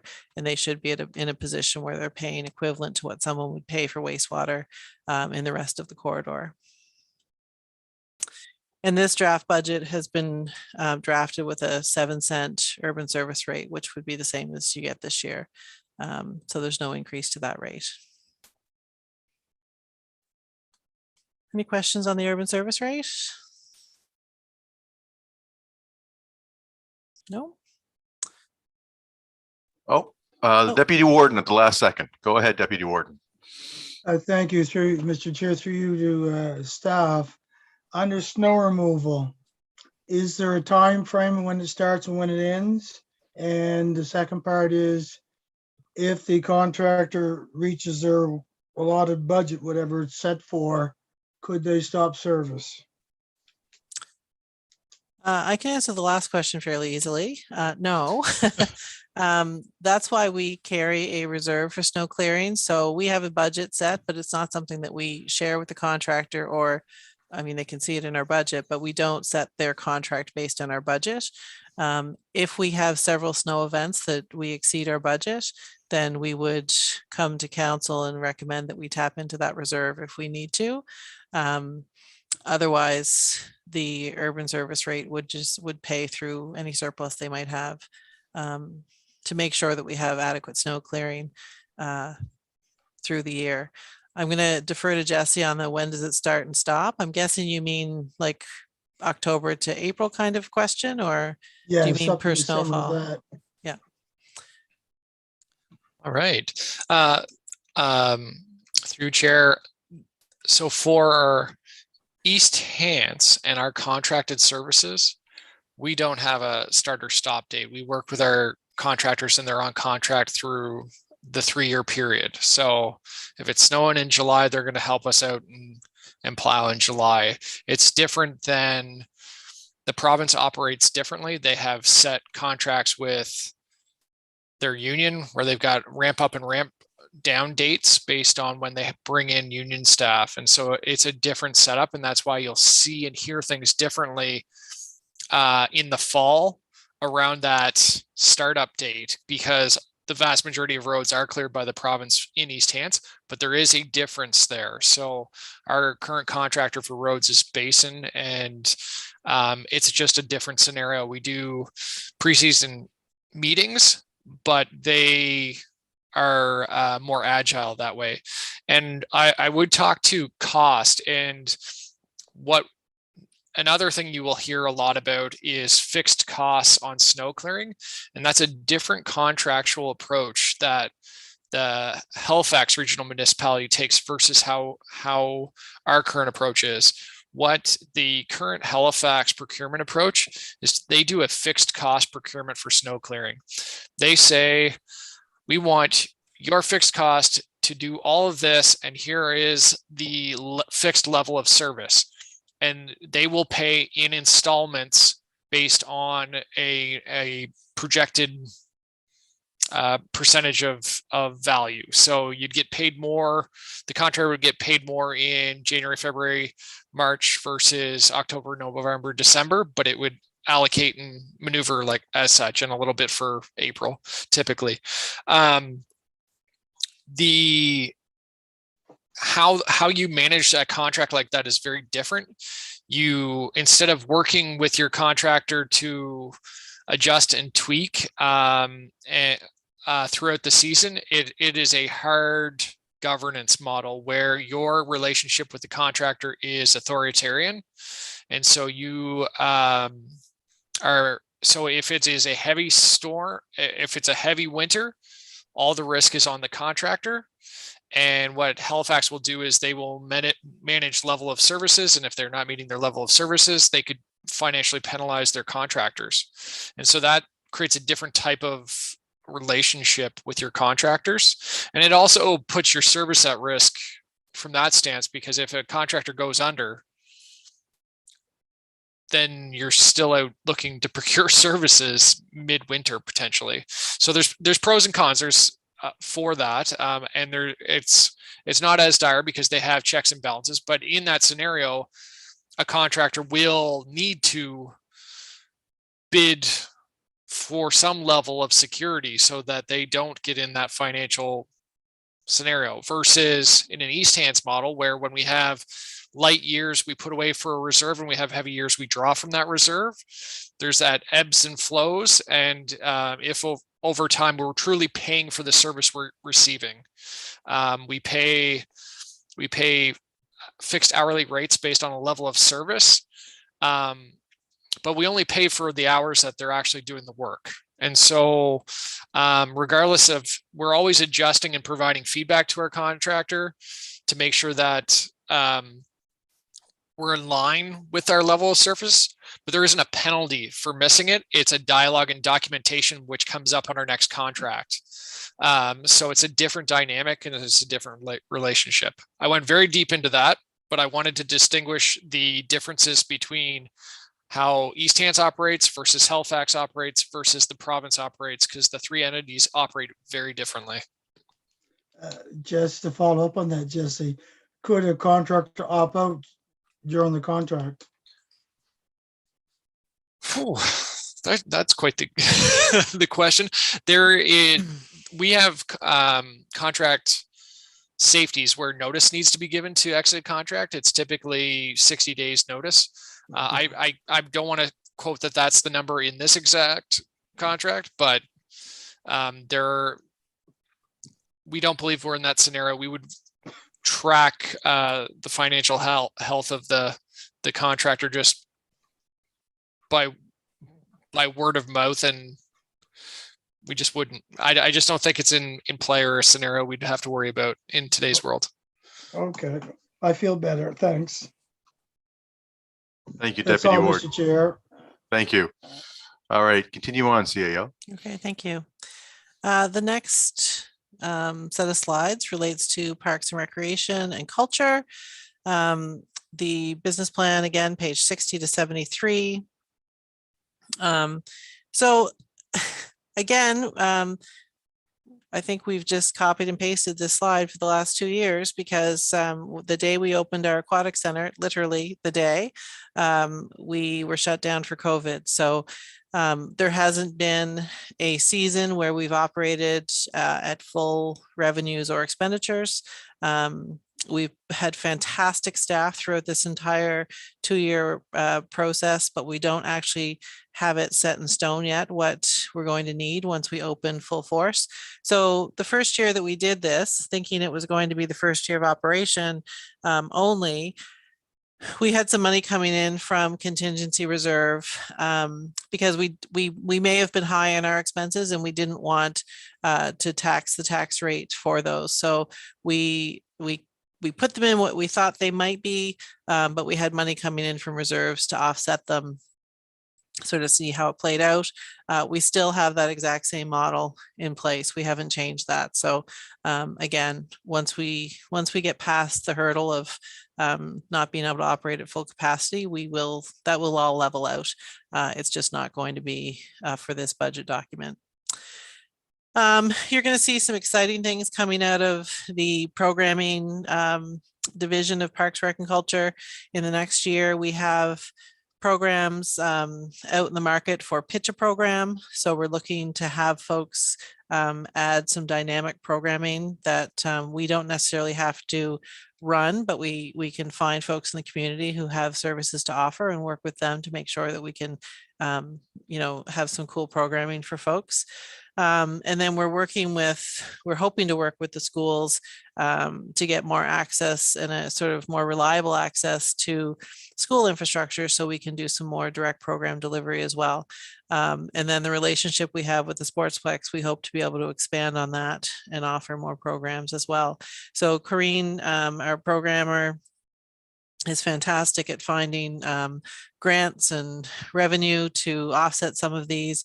And you'll see in the revenue component, we get lots of grant funding to run programs specific to different demographics or school-age children programs for the community. So I'm really excited about this new strategic plan and what we're going to be able to do in the Parks, Rec and Culture division with sort of with the community. I think for 2 years we've been excited to start, and once we are able to all come back together and run full programs, it's going to be pretty exciting.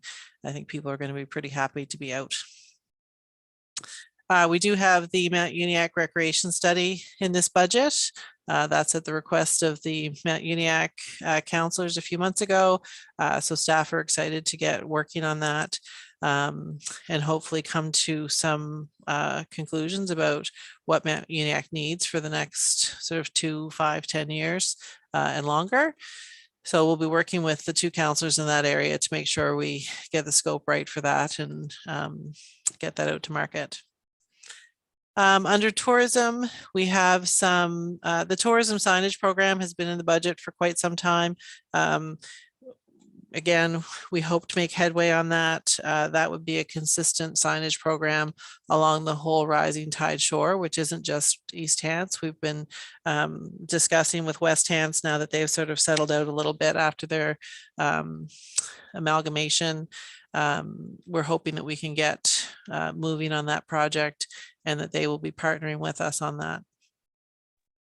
We also have There's a question, sorry, CAO, there's a question on the signage, I think, coming from the warden. Sure. You're muted, warden. You're muted there, warden.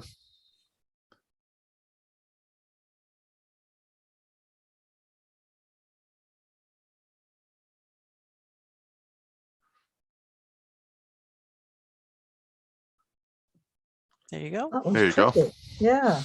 Actually, my question is around the tourism asset improvement program. So, Okay. and it's a small item there. I just 20,000 external funding and 90,000 from reserves. And I'm just refresh my brain if you could. What reserves is that 90,000 coming from? I'm going to have to defer to my finance folks for that level of detail. Through the We're chair, actually- Janice gonna can- say yes. We had that. We were prepared for that tonight. She has it right there. Yeah, so the reserve that we're using for that is called the Rural Economic Development Fund. Okay. That's not coming out of the rural gas tax. Oh, no, Thank not you. gas tax. No, Thank you. you're welcome. Thank you, warden. Seeing no other questions, continue on, CAO. The warden kind of stole my thunder. There's also some tourist asset improvements, which are 2 small playgrounds that are slated to be put in at Walton and Maitland tourism areas. And those, again, will be funded from some external funding. Again, Evan is fantastic at finding external grant monies and then the reserve money as well. So parks area of the Parks, Recreation and Culture Department, there's quite a bit going on here. Most recently, the Shubenacadie River Park Revitalization Project. We do anticipate some external funding for that, and that will involve taking over that property from the group who's put a lot of work into it over the last number of years and has asked us to sort of take the reins and work on developing that further. So that'll be a big project and really exciting for the village of Shubenacadie. The other ones, there's some active transportation work to be done along this Main Street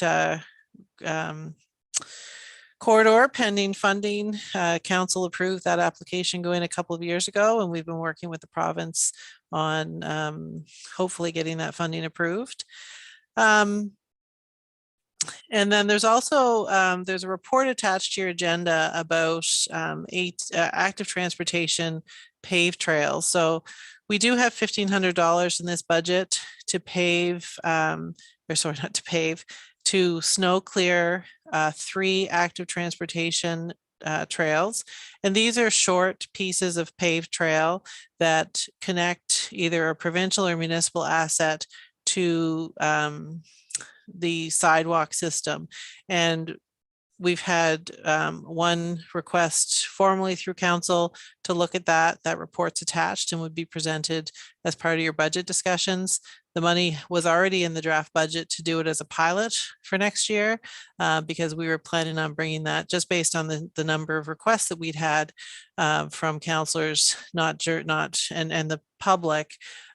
We had planned to do that as a pilot next year, so the money was already in the budget with a report to come later on.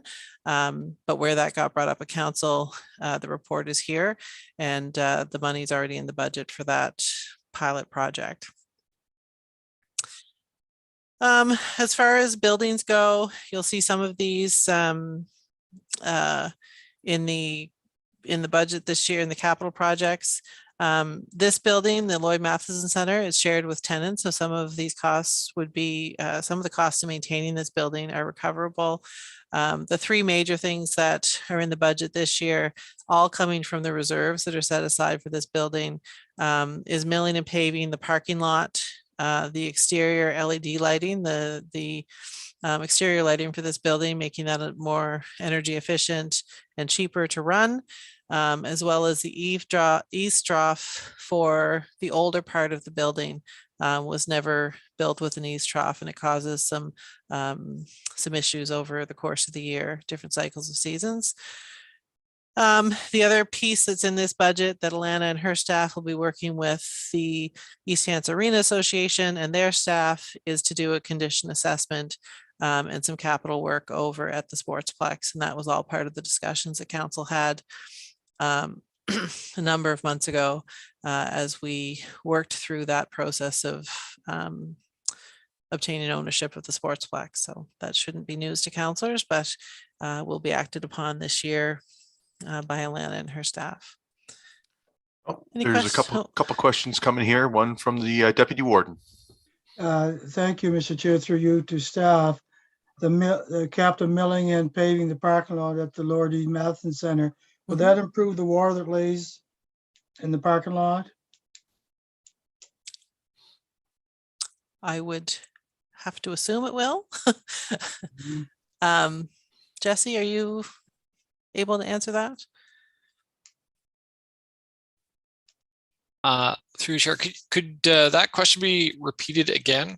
Will the paving, the mill and paving of the parking lot at the Lloyd Matheson Center improve the water that sits in parts of the parking lot? Especially the entrance part by the library side. In the dips? Yes. There was, through you, Mr. Chair, there was one large dip in the parking lot that we have fixed recently. I'm not sure if that's where you're referring to. No. No, it's where the handicap parking is, basically. Yeah, I'm familiar with what you're referring to. Through Mr. Chair, well, we were looking at mill and pave scope. The focus was on areas of cracks and damage versus elevations. So it wasn't, it may be addressed, but not intentionally. So it wasn't something that was looked at in scoping for that mill and pave. We weren't looking at slopes and direction, rather just patching the cracks and damage of existing areas. So that's all I could say to it right now. So that water that lays will freeze and become a hazard? I think we can, through you, Mr. Chair, we can take that question offline and talk to the folks who are working on that project. Okay, thanks. Okay, and committee will just indulge me. I have a question as well. When looking at milling and paving, have we taken another analysis of the parking at the Lord E. Matheson Center and seen if it's adequate or any parking expansion needs to occur due to the overflow that is experienced by the pool parking? Through you, Mr. Chairman, I can say I'm not aware that we have done that level of analysis from a operational point of view, working in the building every day.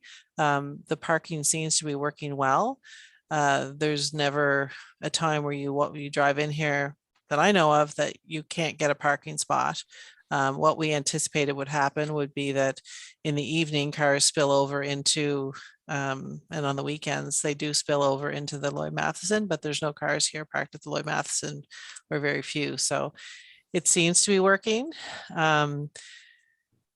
There is a section in the budget, more of a project than a lot of money being spent on it, but to sort of look at this whole property to see if there's room to put more facilities or more parking on it, and what we would need to do. I think it's a priority 2 project. What we would need to do to use this campus more effectively, but that's certainly the parking every day here isn't a problem. Okay, good to hear. That's all. I just had that question, just thinking that if we're going to go start looking at reshaping and scoping where we just added the parking for the aquatic center in the last couple of years, and we're going to look at the new parking lot, and you know, down the road there, who knows, there could be EV charging and a lot of other things happening, that the absolutely. overall picture of the parking and use will just need to be on the thoughts of minds. Thank you. Yeah, absolutely. Any other questions on PRC? Okay. The very last business plan of the evening is the Planning and Development Department. As I mentioned earlier, the council has had several reports from Planning and Development on their major projects over the last month or two, so none of this should surprise you. We're looking at page 74 to 82 in your binder if you're following along. And I should say, for those, you know, this will eventually all be posted and available for reference back. And the business plan and the tax analysis, once they're finalized, will be posted on the website for review as well. So in the Planning and Development Department, we do have a surge in building permits. So we've increased the revenue for building permits by 67,000. And we've also increased bringing in money from reserves for 15,000, which is all offset by the cost of a new building inspector. So we're hiring now for a senior building inspector, and the way we're funding that is through the building permit revenue and that transfer in from reserves for 3 years. And in 3 years' time, we'll be in a position to reevaluate whether, you know, whether we continue to have 3 building inspectors, or we may add another one in between now and then. We're really not sure what development's going to require happen, but it'll certainly be funded as it goes. We also have a term planner position in the budget to help with the plan review and the rural comprehensive planning and the octennial polling district review. So there's lots going on right now that term planner is assisting with. I think you've all met her and she's done a report to council. And then we also have in this budget the Lance secondary planning strategy that council approved a few months ago be added to the budget document. So lots going on in planning. There was one thing, so when you look at the overall human resource budget, which you'll get a human resource report as part of this budget process, you'll see that there's 2 new positions in that budget for planning. There's the building inspector and the term planner. And you'll also see one that I missed when I went through the urban service rate is there's a position for a new operator in the urban service rate as well, which I missed when I went through. So those are the new positions in this budget. We also, what I meant to touch on in Parks, Recreation and Culture is when we started with custodial services being brought in-house, we started with a model that had one of the positions was on contract until we saw whether we needed that extra position to accommodate all of the custodial work that we had. Again, the pool wasn't at full capacity. So we have moved that position into to be equivalent with the other ones as a full-time position. The money stayed the same, but it just moves from your part-time contract budget to your full-time wage budget. So you'll see that difference as you look at the tables, the variance tables for Parks, Rec and Culture. Any questions about planning and development? No, I think councillors are all fairly well aware. So I'm going to turn it back over to Sue. Thank you, CAO, through the chair. So the next item on the agenda, and there's a slide there that just outlines all of the information in regards to the community partnership grants and the government grants. and the changes that may be in there year over year. And Parks, Rec and Culture, Catherine and Alana are here this evening. They have reports that were attached to the agenda, and they're going to report on any of the changes year over year. So I'm So going to if you- stop sharing my screen, Mr. Chairman.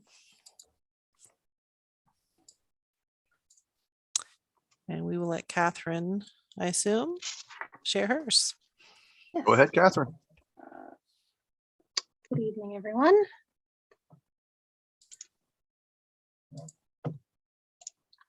It's good. Can you guys see that okay? Should I zoom in can. or anything? We can. Awesome. So tonight we're going to go quickly over 3 reports from me. The first of the 3 is the Community Partnership Fund. So this report brings forward 8 current recipients of the Community Partnership Fund, along with 1 new application. VO1 Colchester East Hants, who has been funded in the past, did not reapply for funding this year since they have secured a provincial grant, but please note they will be continuing to offer this program in East Hants. The new application is from the After Trauma Empowerment Network, or ATEN, and they have applied this year for $17,753.52. The Staff Grants Review Committee has reviewed the application, and we are bringing forward the report to Council for direction on inclusion in the 2022-2023 budget. So I'll scroll down.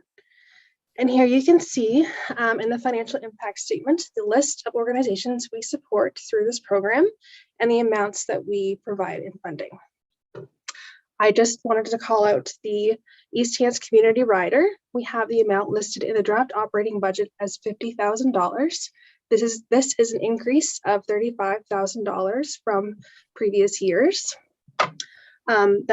It's increased due to a motion of council in December to bring this forward for budget discussions. The new grant application from the After Trauma Empowerment Network is not included in the draft operating budget since it has not been presented to council yet. So now I'm going to scroll down to the background.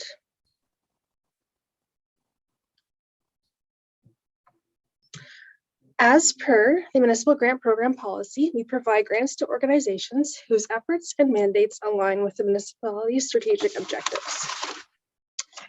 The Community Partnership Fund in particular provides core funding to nonprofit community-based organizations that support the key strategies of the municipality.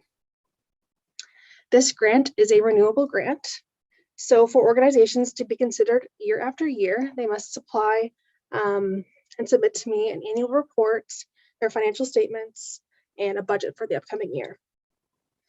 In the discussion below, you'll see an overview of each of their annual reports. Also included in the annual reports below is information on how each of our organizations we support were able to modify their offerings and support to East Hants through the COVID-19 pandemic. All of the organizations that we previously have supported through the Community Partnership Fund are helping towards council's strategy of a strong community and towards the vision of being a vibrant, welcoming community that embraces rural and urban living, a place where everyone feels connected.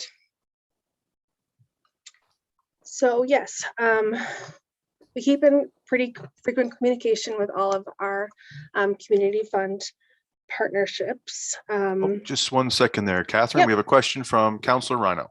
Yep. Somewhat confused, and maybe it's just me tonight, but it seems like we're going, and I'm seeing recommendations fly up and down by here. What is the purpose of this? Is not the purpose of this is a budget meeting to put monies into the budget, and should not the report be heard at Parks, Recreation and Culture? I'm just a little confused on why it's here. And you know, if you want to put so much money in the budget for projects such as these, then to me, we should be approving a lot of, or agreeing on a money to be put in the budget, and then we go through this at Parks, Recreation and Culture. Am I on the right track or what? CAO, do you want to take that one? Through you, Counselor, this report did go to Parks, Rec and Culture last Tuesday. Mhm. And then was deferred to the budget meeting because it does need to be something you decide upon during your budget deliberations. And usually on any given year, you will have these two reports presented to council as part of your budget meetings because they do form a significant amount of grant dollars that are given to the community.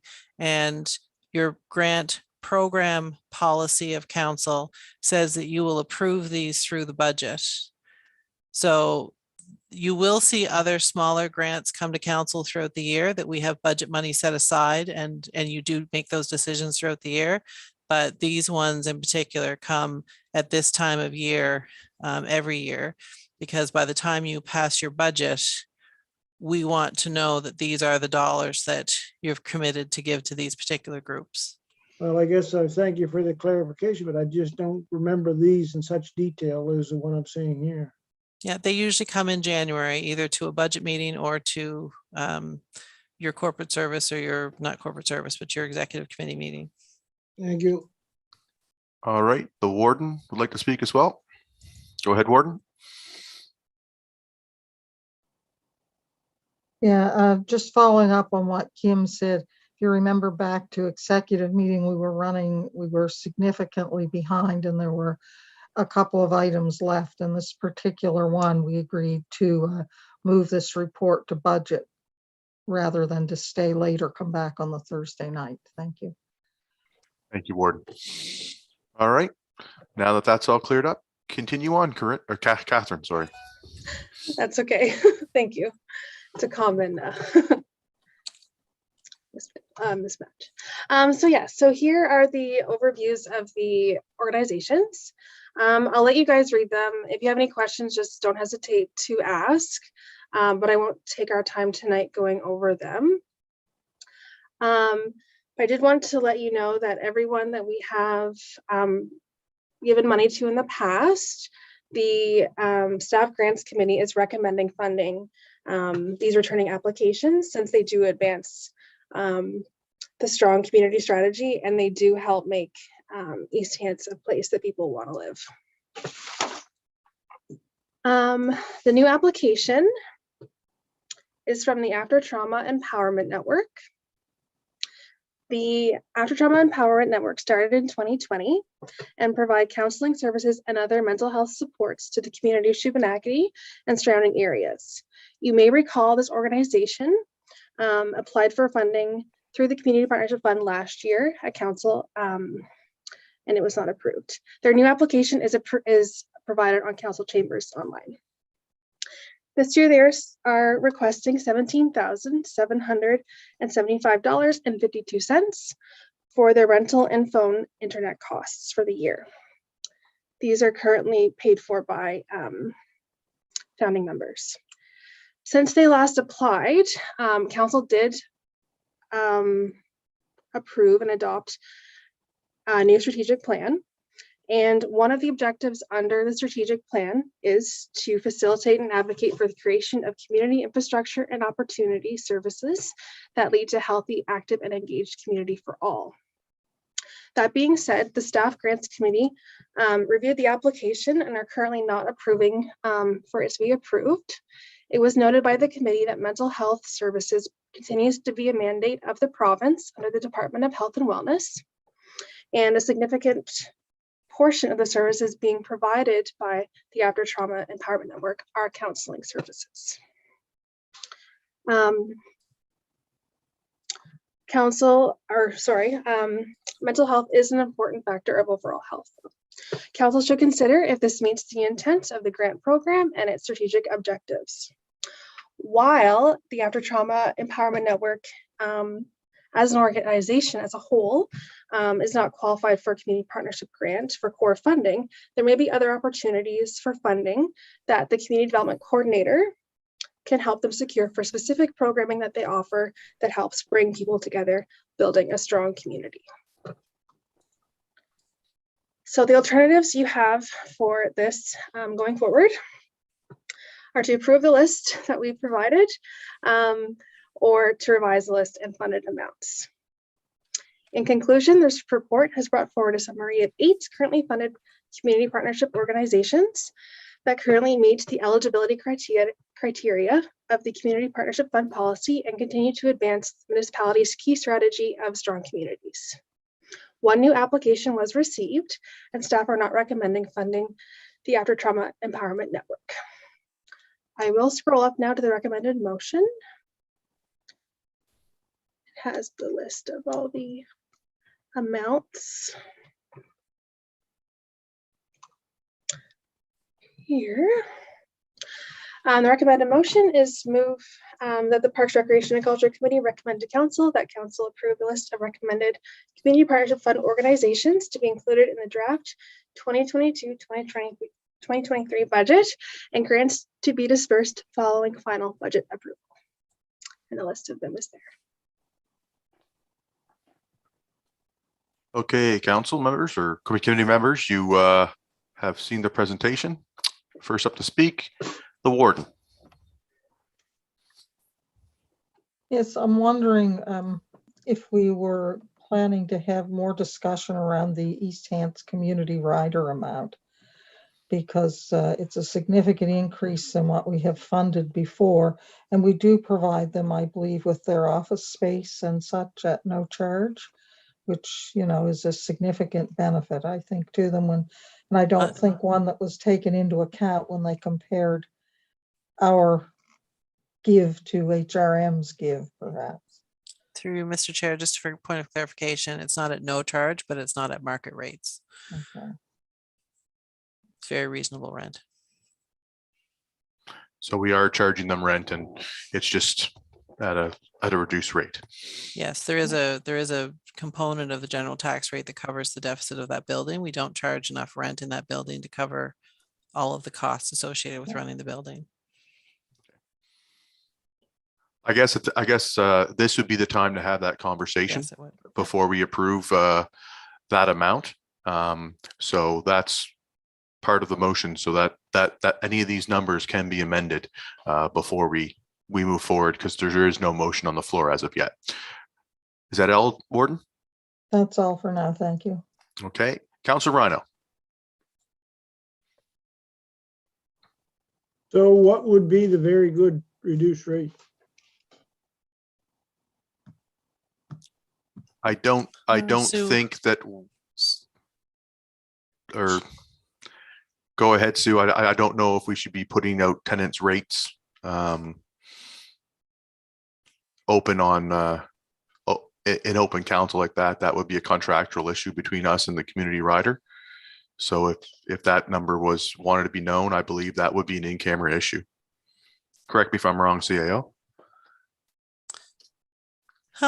We could certainly talk in generalities about their lease and about the amount that council subsidizes that building to keep it open. Really, the reason that council has chosen to keep that building operational is for the 2 groups that are in there. So Sue, what the number that that building costs us a year, it used to be about $60,000 a year on top of the rents that we collected. Are we still around that same amount? Well, last year we had significantly less of a negative variance because we had tenants in there that throughout the year over and above East Hants Community Rider and the Family Resource Center. But we can, I guess I'm comfortable trying to say how much at this point, but it is in the budget, and we could certainly bring it back, the total amount, if that's how you want to look at it, how much revenue we bring in on the, Janice, if you wanted to just point me to it. Yes, my point is, if I could, my point is, if maybe we could help out the community rider, like the warden thought it was at no charge, and it's a nominal fee. I wonder if we ever thought of waiving the nominal fee, and you know, that would give them a little bit of boost there too, without going to the higher give this year for the East Hants Community Rider. I mean, was that ever discussed? Is it a possibility? Through the chair, if you're okay with me responding. Go What ahead, Sue. happened with the former Elmsdale School, that we're doing an analysis and that PRC is looking at, Amy is reviewing. It was owned by the province, and they were actually issuing the leases for those tenants. And when we absorbed that building, we kept the same lease amount as the province was charging. So that's how that came about. And it's certainly, I would agree that it's less than market, but they do pay based on the amount of space that they use. So classrooms. So they pay a fee per classroom. So then we could take into account, I mean, we could probably boost them up, for one thing, boost them up what we gave them last year, plus a grant to cover that off. And then we would really be giving them, you know, a place to free of cost to work from. So I just looking at all the avenues of what we can do for those East Hants community riders. Go ahead there, CAO. And then Councillors, I don't think it's, I think we could talk in circles around this all evening if we wanted to, but cards on the table, you've got the two organizations in that building, the total rent that they pay, and Janice can correct me if I'm wrong, is just under $42,000 a year. About 26,000 of that is the East Hants Adult Learning Association, which is the community rider group as well. So they've got 5 rooms in that building, and it's $500 a month for rent for each of those rooms. They've taken on more rooms, I believe, since the province had their lease with them. And then, of course, your Family Resource Center is in there as well, and their rent is about $16,000 a year. okay, next to speak is the warden. Thank you. I guess just all I would like to know, and we had the report back when the ask came in, if I remember correctly, it had the percentage of their services in East Hants, the percentage of their services in HRM, the amount that HRM was funding and the amount that we're funding. And I guess what I would be trying to get at was taking into account the rent supplement or whatever, for lack of a better word. Does that put us closer to a more equitable amount when compared to HRM? Mm-hmm. And based perhaps on the percentage of service? Go ahead, CAO. Mr. Chairman, perhaps we can get these kinds of questions gathered up, and then we could have Catherine reach out to the group and figure out some of these answers. I have a feeling some of their other grant funding may be based on their expenditures, which would include their rent. So we don't want to do anything detrimental to decrease their grant funding from other sources, because rent is a legitimate operating expense for a group like this. So I hear the questions, and if you want us to sort of do some of those percentage calculations with them and figure out, sort of gather the questions here this evening, we could bring you back a more comprehensive report on that particular group. Warden, yes, you still have the floor. Go ahead. I guess for me, it's not a huge amount. It's an increase over what we've given them before.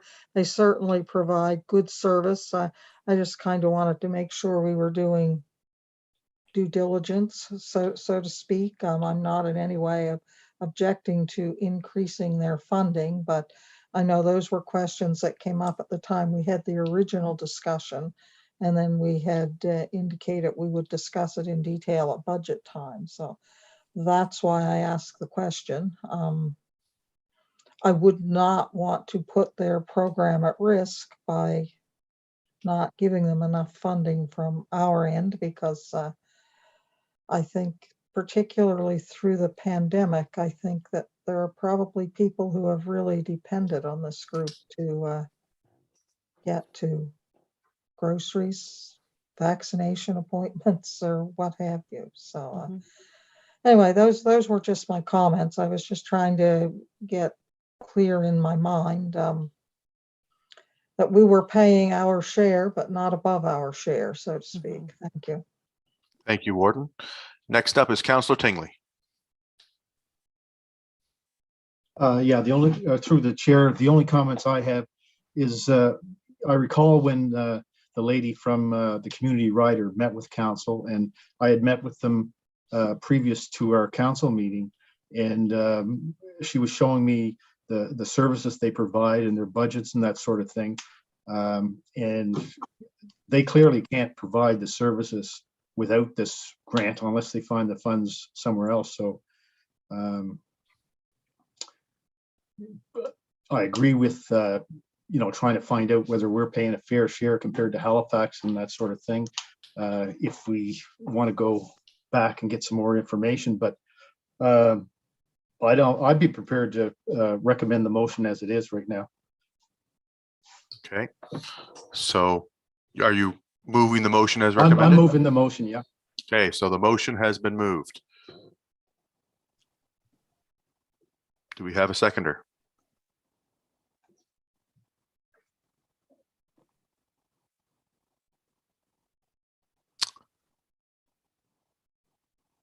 Is somebody ready to second the motion as presented?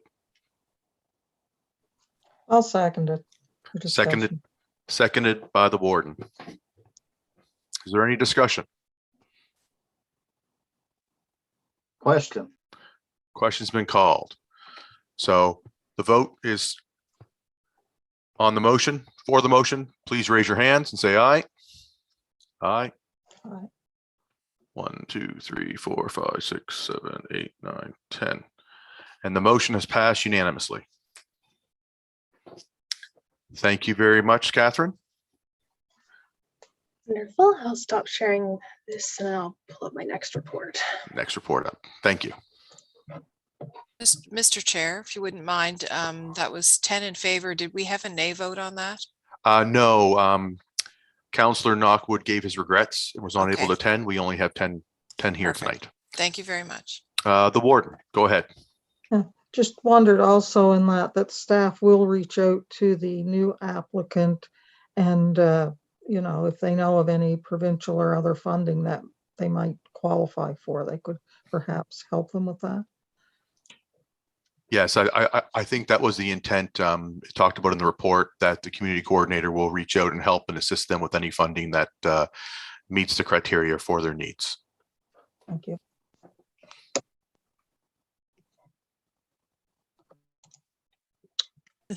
Mr. Chairman, the time of adjournment was for 9 p.m. I don't know if you want Oh. to start another report now or not.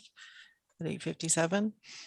I know I would probably say we should, it's a nice clean cut there at the end of the partnership fund. So thank you for the reminder. For some reason, my mind always goes to 10 o'clock, but I'm sure Councillor Green would have reminded me pretty quick. All right. So I'll be looking to for a motion to adjourn with the next meeting on Tuesday, February 8th, resuming with general government grants 2022-2023. So moved. Question, Oh, Deputy Warden. just a question through the staff. Are there any more papers to add to the binder between now and Tuesday?